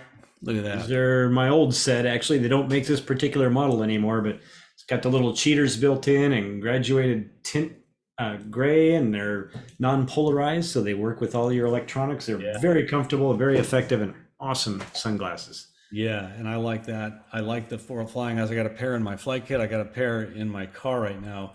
One in my airplane as well, just sitting there waiting for me to go fly it. In fact, my airplane is getting UAvionics installed in it. We're going to be doing some really exciting stuff with the UAvionics and talking about how that integrates with ForeFlight as well. So stand by for that. Nice. Yeah, I need to call them up. I need another set now that I'm wearing glasses for distant too. I need some new glasses. They got a great set of the integrated cheaters where they're, graduated and all that. I had a pair of those and lost them. I need another one as well. So congratulations, Ronnie Britton. You're the winner of a pair of Flying Eyes sunglasses. And if anybody wants to buy them, you can use our code FFWS and get 10% off. Is that all we have to give away? I think that's all we got. That's all I see in the list. Okay, that's awesome. So congratulations. You and I get to split the rest of the loot. Anything you find laying around. Right. We'll send it off and save it up for the next one. We're going to try and come up with some more stuff. Might even talk ForeFlight into giving us a performance plan to donate. We'll see if we can talk them into donating something for us as well. Now we're going to see everybody dropping like flies because we already did the giveaway. So let's jump into talking about setting up an airplane. I'm going to start with the basics because I'm going to start flying a different airplane with a student doing an instrument rating in this airplane. We won't get into why I had to switch airplanes because it's unfortunate what happened to the other one. But so let's go back to the iPad and talk about setting up an airplane. I'm going to, let's see, I didn't get the N number handy, so I'm having to look that up right now as we speak. Bear with me for just a second. Okay, it's going to be a Piper Warrior and 3051 Whiskey. Okay, so we're going to set that up on the iPad. It's a brand new airplane to me. So first thing we're going to do is go to the More, and we're going to go to Aircraft. On the Aircraft tab, you can see all the aircraft that I've got listed here that I've already put in here. If you don't have any, then you may have seen none here. But what you want to do is click on the plus up here at the top, and that's how you add an airplane. What it added was an airplane with no tail number. And so that's it right here, Mr. No Tail Number. And then it gave us the mask here that we need to fill out to add this aircraft into our list of aircraft. So the tail number is, what did I say, November 3051 Whiskey. And you can put your own in here if you want and follow along. But this is the process you go through to set up an airplane. You can see now over here, it added the N number. We're still missing some information, and that's why I've got that exclamation point. I don't use a call sign. I don't know the serial number of this airplane offhand. I do know that I do know the type. It's a PA-28. So you can search this list. You can search Piper. You can back up. I'm going to search it by, the filing code PA-28 or maybe PA-28. And there they are. And it's a PA-28 160 Warrior. So I'm looking down the list here, and Piper Aircraft PA-161 Warrior 2 right here. I'll select this P-28A. You can see that it has 3 ForeFlight performance profiles, and it supports the takeoff and landing performance. That's because I have the performance profile. If you don't see that, you may not have the performance plan, and that's okay. You can still set this up. You may have to do it yourself. But this is the one that I've got. It's a P-28A. I'm going to select that, and it's going to go ahead and put in it knows it's an airplane, so it filled in the category. It doesn't know the color, but it picked the most common one of white. So W right here is for white. I'm going to go ahead and, maybe make this easier if I put the iPad in full screen. I don't know if that's easier to see or not. But the first color is the primary color of the airplane. And this airplane happens to be white with blue stripes. So primary is white, and then the second color is blue. And you can even be colorblind because you can read it. I'm kidding. So white/blue are the 2 colors of this aircraft. And there it is, W/B. Home airport, well, this is a rental aircraft in a flying club out of Denton Airport. So I'm going to go ahead and put the home airport in there. That's handy for filing flight plans. This airplane has an airspeed indicator in knots, so I'm going to select knots.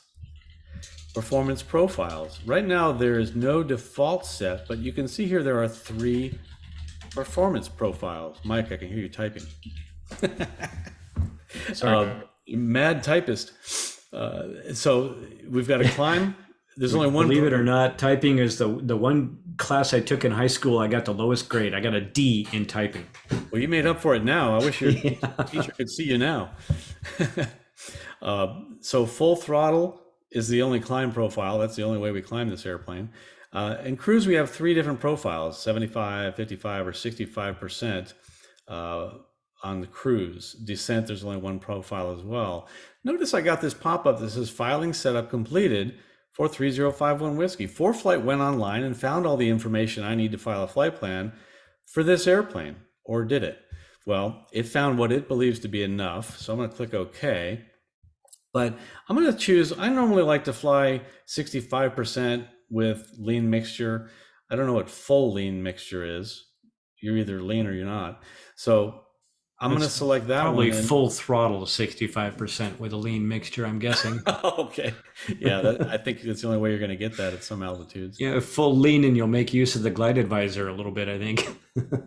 Yeah, that's true. Full lean will get the glide advisor to work. So I'm going to choose the 65% by selecting it, and then I'm going to make that the default by tapping on make default. But before I hit that, you'll notice that you can apply some biases here. Let's say this airplane just always gets 5 knots faster than what's advertised, or it gets slower, or maybe you've removed the wheel pants and this one goes 5% faster, 5 knots faster. You can apply these changes here to the bias and make it adjust the default profiles, but you can kind of do that as you go. I'll leave them to 0 bias right now. I found that these don't generally work too well, but the ForeFlight profiles are actually pretty accurate. I'm going to make that 65% power my default profile and go back. And now you can see it says default. I can also add a basic performance profile if I want. If you don't have the ForeFlight performance plan, then you don't have these pre-made performance profiles. There's a lot of P's. Prior planning prevents piss poor performance. That's what I learned. So you can add your own performance profile here by filling in the numbers. You can call it whatever you want, my normal profile. You can put your climb speed, your climb burn, per hour burn during the climb, and then your climb rate. Maybe you climb at 500 feet a minute. Anyway, you can fill this out yourself and do it the way that you fly. And arguably, it may be more accurate than the pre-made profiles that ForeFlight has anyway. So this aircraft has one profile with incomplete performance information. That's because I started one and didn't finish it. So if I can just delete this basic profile, that warning should go away. There we go. So the performance profiles are now set up. The runway profile, these are different serial numbers that the runway profile will cover. And I'm going to tell you, in a light aircraft, a light single engine airplane, I'm not worrying about so much takeoff performance. And I don't mean that to say I don't care about it. What I mean to say is that most runways I'm operating on, I know I can take off. When it's a factor, I'm going to look it up and see how much runway I need. I'm not going to rely on this app anyway. On the field performance, you can put some safety factors in here, like if you're going to always take off with a certain amount of flaps, or you want to add, let's say 25%, you could put 1.25 in here, and it's going to calculate a conservative runway number. If you're flying under 135, I believe you have to have 1.6 amount, so 60% more runway than is required you have to actually have. So you can actually put a safety factor in there for that as well. I'll leave that there for now.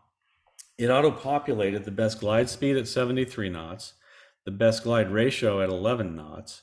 Also, while I'm talking about knots and ForeFlight settings, we want to make sure that ForeFlight is set to use the same units that we're using on our airplane. in my airplane, I have a Citabria, and the airspeed indicator reads in miles per hour. So we tend to use everything in miles per hour. I have seen students show up and plan across country, and everything, lo and behold, is like 15% off. Well, we're using miles per hour instead of knots, or we're mixing the two. Like maybe ForeFlight has knots in the airplane planning, but on the units that are being used in the ForeFlight settings, it's miles per hour. So if we go back to the more in settings, and let's just search for the word units and time, that's under preferences, then we can set what we use. And I think it's important to go through these. Most of them are going to default to what you use, but times, you want local time, or do you always want Zulu time? You may operate one way or the other. If you live near a time zone change, it might be easier to always use Zulu time. Wind speed we want in knots, pressure we want in inches of mercury, temperature, the ATIS gives it to us in Celsius, so let's leave it like that. Visibility is in statute miles, that's default is fine. And here's the coordinates default, where earlier tonight I showed you how to make a KML file by putting coordinates in. Well, ForeFlight is happy to use whichever format you want. And basically this is degrees dot decimal degrees, or degrees minutes and then decimals of minutes. So 30.5 minutes or whatever, it's decimals. Or you can use degrees, minutes, and seconds. You choose whichever format you want to use. And then aircraft speed in this case is knots. That's what I wanted to make sure, because I'm setting up my speeds for this aircraft. I want to make sure that everything is using knots, ForeFlight and the aircraft planner. And we can look at the rest of these instruments and make sure, or units, and make sure that they are good, and they are. So closing this and back to the aircraft setup, I have the best glide speed. I have a glide ratio. So that's going to help the glide advisor determine how far I can go at that speed, because it knows how many feet down for every foot forward this airplane is going to travel. But I'm conservative. I don't want to show it exactly where I can get. I want to show it just shy of where I can get. So I'm going to say it's going to travel 10 feet forward for every foot of descent, and be just a little bit tighter circle on the glide profile. I have tried the glide advisor, where I just, as soon as the airplane glide advisor got to the edge of my airport where I'm flying to, I pull the power back, and lo and behold, I was able to glide to just that point. It's actually very accurate. And that modifies itself for wind, for terrain, and that's why you'll see such funny shapes when you watch the glide advisor creeping itself around mountains and valleys. I'm going to select the default cruising altitude. I'm going to fly this airplane mostly IFR, so I'm going to say 6,000 feet, because most of the airports are probably east of me. I'm going to select, or west of me. I'm going to select 6,000 feet because I'm going to go west, and I'm going to go IFR. But you can change this to whatever altitude you want. That is just the altitude that will populate the flight plan when you plan a flight. So if I go to the maps page, and I think we still have, we have the flight plan in there still? Sure we do. From New York to LA, the flight plan, and I'm going to edit this and change this to my aircraft, and it's going to change the default altitude. My aircraft is VFR only, so you'll see it's 6,500 feet. So whatever you set as the default altitude will show up here automatically when you select that airplane in your flight plan. So let's go back to, by the way, right here you'll see an aircraft button, because that's the last tab we were on. This tab right here, this button will always change to the last one that we had open. That's not one of these. So I'll just tap on aircraft and continue setting this. Weights. I think this is all going to be pretty accurate. The weights are, basic empty weight is correct. 2440 is the max weight. I think we can throw one more gallon on there for the ramp weight. 2440 is the max weight. And this is not setting up the weight and balance for the airplane. This is setting up the aircraft settings and limitations for performance purposes. Weight and balance we're going to have to do separately. It burns 100 low lead. I measure those in gallons. You may want to put pounds. I'm also going to use, it says 1.17 for start, taxi, and takeoff fuel. I don't like that. I'm going to put 2 gallons here because I am really slow. I taxi for a long time. I want that engine to warm up, prove itself, and it takes me forever to program my GPS, and I don't do anything while I'm taxiing, and I operate at one of 2 speeds, slow or screw up. So I do slow. I'm going to say I'm going to burn 2 gallons on taxi out. I probably am not, but you know what? That's conservative. Let's plan it. The usable fuel is correct. Hey, Yeah. hey, Brian, while you're on that usable fuel, we did have a question in there. One of our attendees received an aircraft profile from another pilot. And when this person started to use this profile, he got a yellow triangle on it because it was missing some data. And that piece of data was missing. That you Usable just fuel. came off that page. Yeah, the total usable fuel. And in fact, the profile that I set up, it doesn't have those numbers programmed. It looks like you got a better profile than I did. Mine says required. It doesn't have a number there. So that is one of the things it'll complain about if you haven't set that up. Interesting. Okay, that's good to know. So this auto-populated and it happens to be correct. Yeah, and that happens to know where this is a factor is when you go to file that flight plan, if you select maximum fuel, then it will figure that you've got 48 gallons of fuel on board and use that in its calculations for your total fuel available in your flight plan that you filed. Correct. And if you plan a flight that exceeds that amount of fuel, it'll tell you. You'll get a little warning that pop up as you when you plan the flight. Like if this New York to LA, I bet is showing me a warning, right? 3 errors. One of them is max usable fuel exceeded by 171 gallons. By the long range tanks. Yeah, exactly. So you can see I can't make that flight nonstop. And it's telling me that right there. So yeah, so make sure everything's populated when you're setting up the aircraft. Go line by line. Make sure it's accurate, especially if you receive an aircraft profile from somebody else or from a friend. You want to verify, trust them, but verify. Make sure that they entered everything correctly and that it's maybe how you want it. You might want to modify it to how you operate the aircraft. The reserve policy, we can just say per Part 91. So we always have manual in time or in minutes. We can say default reserve fuel right here, 45 minutes. You know what? I don't like that. I'm going to say 60. That's my reserve fuel.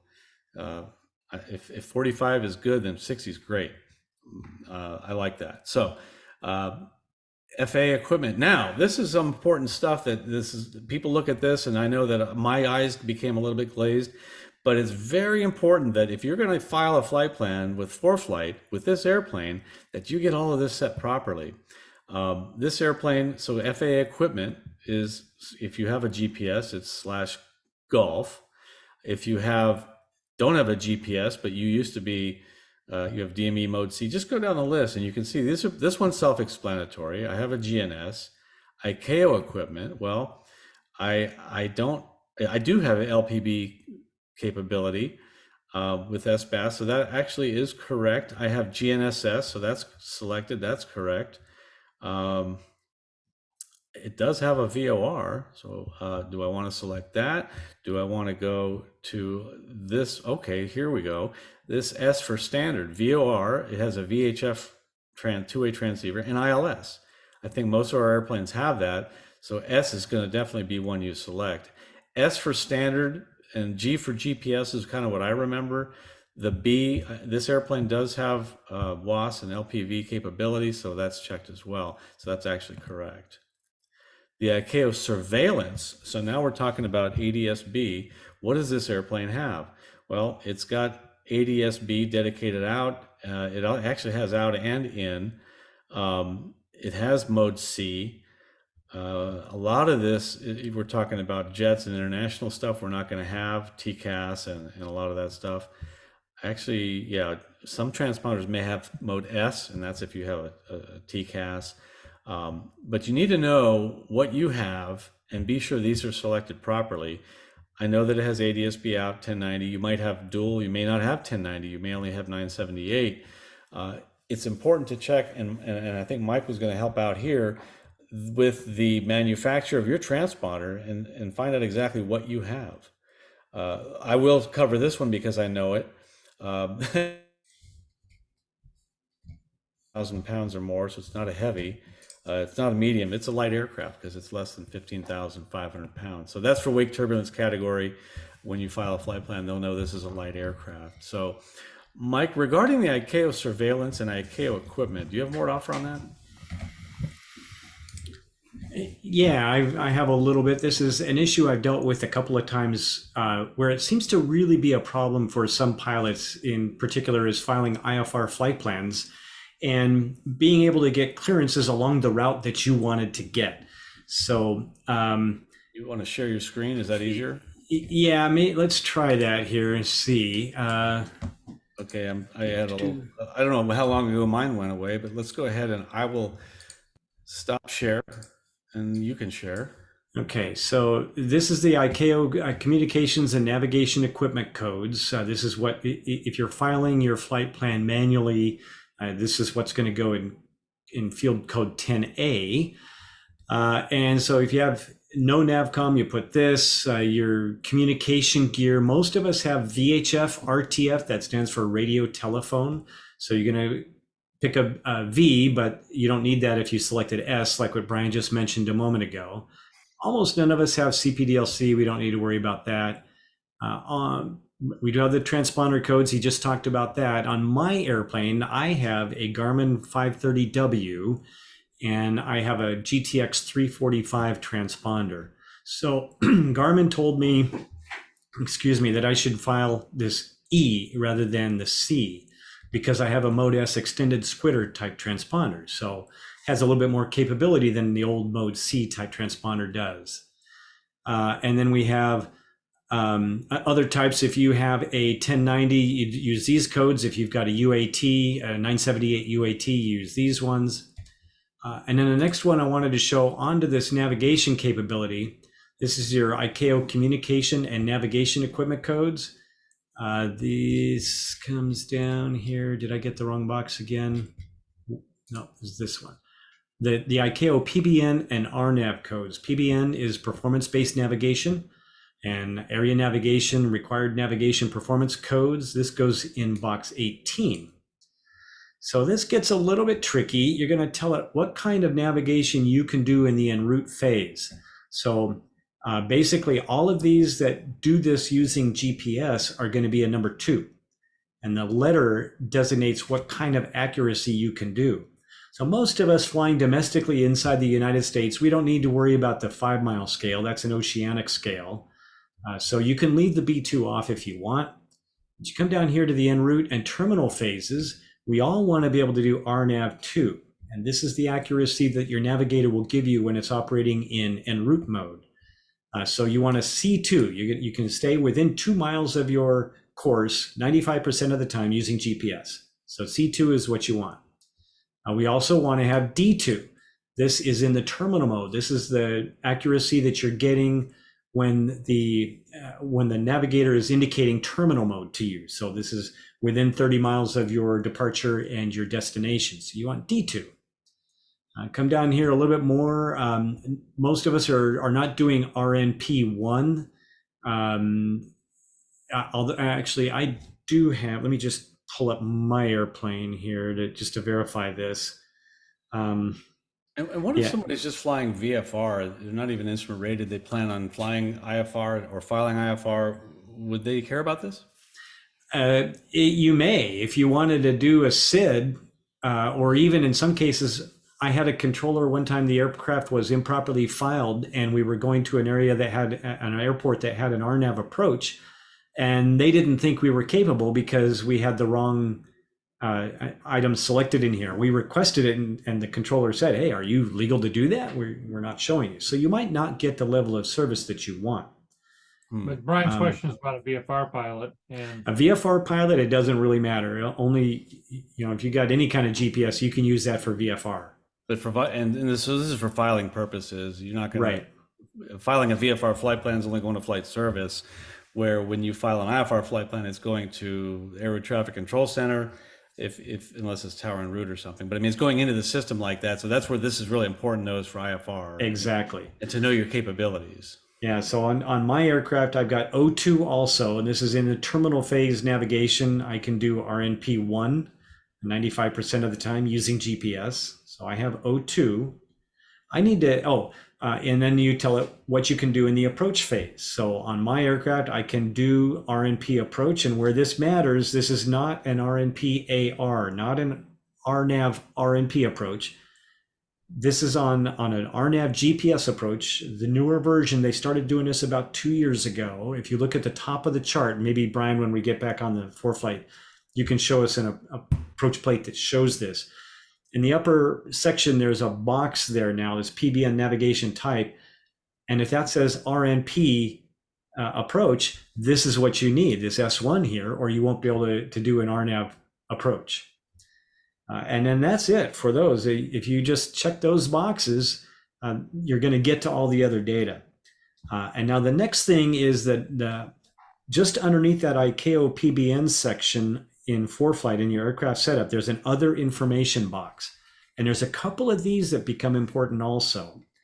One of them is probably the most important one is this code here. If you have a Mode S transponder, you need to tell them what the code is for your aircraft. So the way you do this, we're going to look at the aircraft registry. And Brian, what was the tail number of that airplane we were doing?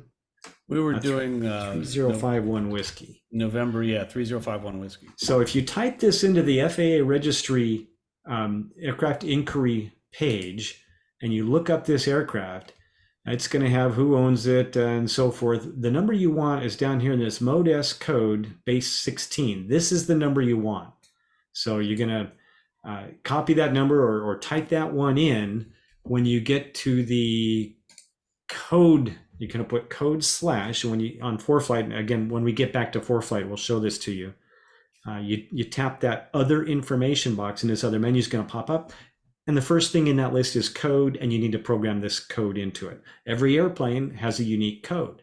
So don't go using somebody else's code. That's not kosher. And I guess this gets, if you're a renter and you're flying among a fleet of airplanes, I guess you could get each one in there and get it correct. Exactly. Yeah. And then I set my nav is set to SBAS if you have a satellite-based augmentation system or a WAS. And the ability to fly LPV approaches. So if you don't say SBAS here, you might not be cleared to do an LPV approach. And so if I set it up just the way I had it without doing that, and I file and I want that, they'll just assume I can't do that approach because I didn't set it up properly. Exactly. And then I have mine set up with the registration as well. You can put your full tail number in here. And this one, it really doesn't matter most of the time, but if you ever fly for a volunteer group and you use, or anybody really, you use a call sign, then when you file your flight plan, you're going to put your call sign in as the registration at the top of your flight plan, but they still want to know your tail number. That needs to be here on the registration page. And then the last thing is surveillance. It's right here. You need to put a SUR in this SUR surveillance. If you have a 1090 megahertz ADS-B, you need to put in 260 Bravo, versus if you have a UAT type transponder, if you have a tail beacon or some of the Lynx transponders, I believe are UATs. Actually, I think the 327, the Garmin 327 is also, you need to put 282 Bravo in there instead. And that'll take care of the PBN, ICAO PBN, and the other boxes. And then once you start filing with that, you'll be able to file and receive IFR flight plans that include SIDS and stars for departures, arrivals and departures. Yeah. So for those of you that are in clubs or with multiple aircraft or rentals, really make sure that you've got the profile set up correctly. And for someone like me, I not only fly multiple aircraft at an FBO, I also fly multiple privately owned aircraft because I'm giving dual instruction in people's airplanes. And so it turns into a real conversation about how is this airplane set up. Yeah. That's a good, very important point. And as I'm sitting here befuddled myself, when I start flying IFR, I want to make sure all of this is done properly. And I noticed in the chat, or I saw it pop up, somebody asked, is there any kind of gouge for simplifying this or helping somebody remember how to set all of this up properly? Maybe can we make a checklist or something we can put on the website, or is it pretty much just following through? If we look back at the settings here, aircraft. maybe I can, well, in fact, I'm posting links to these documents I'm showing you in the chat right now. Okay. And yeah, I get it. This is all cryptic and confusing and all that. And it was a big deal a few years ago when we first started having to file ICAO flight plans. The good news is you only have to set it up once and then it's done. So as long as you don't fly too many other types of airplanes, and I'm one of those that fly a bunch of airplanes, but I just start at the top of that aircraft setup that Brian's been showing you. I work my way down and I look at every box and I fill it in. Yeah. The good news is that in my case, in my airplane, right now it's only got a VFR GPS. The bad news is that's not gonna last long. And this is not a perfect setup either. Last week I flew an airplane that had 2 GPSs on board. It's a gorgeous 206. I got a little bit of time in. One of them is an old non-IFR GPS, so I couldn't use that one. The other one had a 5-year-old out-of-date database, and it was a non-WAS. So this is not an acceptable substitute equipment. So I changed my filing code. I took the slant golf out of it, and I made it a slant alpha. And long story short, I still got a route clearance for something I couldn't do. They were over analyzing my capabilities, basically. That's so exactly, and you know that. In my, just to share a quick war story, exact same thing happened to me. I was, I even put in the remarks VFR GPS only, and it was down to 900 feet in St. Louis, and they kept trying to give me the RNAV into Creve Coeur. I kept saying, no, I got to go to Spirit. This isn't going to work. Yeah, the assumption by ATC nowadays is that everybody has a GPS. So sometimes you need to correct them. And I see a comment made in the Q&A here that, yes, all this is very specific to the exact equipment you've got installed in your airplane. Some manufacturers like Garmin does a pretty good job. You can look around their website and tell them, okay, I got a GTX 345 and I got a GTN 750. What do I do? You can find that in a couple of different places. Some of the other stuff, I looked all day today on the Stratus website and I couldn't find any document that indicated what to file there. So I sent them an email. I'm still waiting for an answer back. But yeah, you can call them up. Okay. Well, we'll have to post more of that on the website. I'm going to do a quick goodbye and thank you for everybody who showed up, and then we'll keep talking. But I just wanted to show a couple of things that you were talking about, Mike, in the settings here, but also on the approach plate, I guess you were talking about the notes where it says GPS required here, and then can you give me an example of another approach to show real quick that you want to find one that's an RNAV GPS? That one's an RNAV RNP, so that's an AR one. GPS. Do the RNAV 15 into Washington, Foxtrot Yankee Golf. Okay, so one way we can find that also is to go to so we can do the RNAV what? RNAV 15 at Foxtrot Yankee Golf. Foxtrot Yankee Golf. Yeah, Kilo Foxtrot. Yeah, there it is, Washington Regional. You got it. So that should show me the procedure down here. I thought you could pull up procedures like this, but I don't see it here. But okay, so anyway, procedure and which approach? Yeah, do the RNAV 15. That's a WAS approach. Okay. Yeah, on the upper left there it says RNP approach GPS. Yeah, right here. And then you'll see if it says R or AR for authorization required, then you can't do that approach unless you have authorization. Correct. Can you show can you show the NOAA version of the chart? You got the JEPs up. Can you show the other version? Sure. Please. Just so people see it both ways.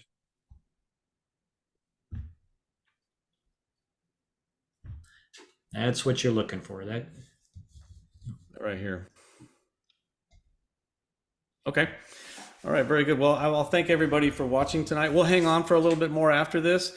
I would like to go ahead and put the Wings credit code up there on the screen. And for anybody watching the recording of this, you can scan this, take the quiz, and submit for Wings credit. Thank you, everybody, for showing up tonight. I know that there are a lot of other options, especially now we're competing with Monday Night Football. We also had the depressing factor of it being 9/11 and the 22nd anniversary of that. We all have stories. I just our hearts go out to everybody who was affected by that as well. Our industry was certainly severely affected by that. Thank you for joining us tonight. We'll see you next month.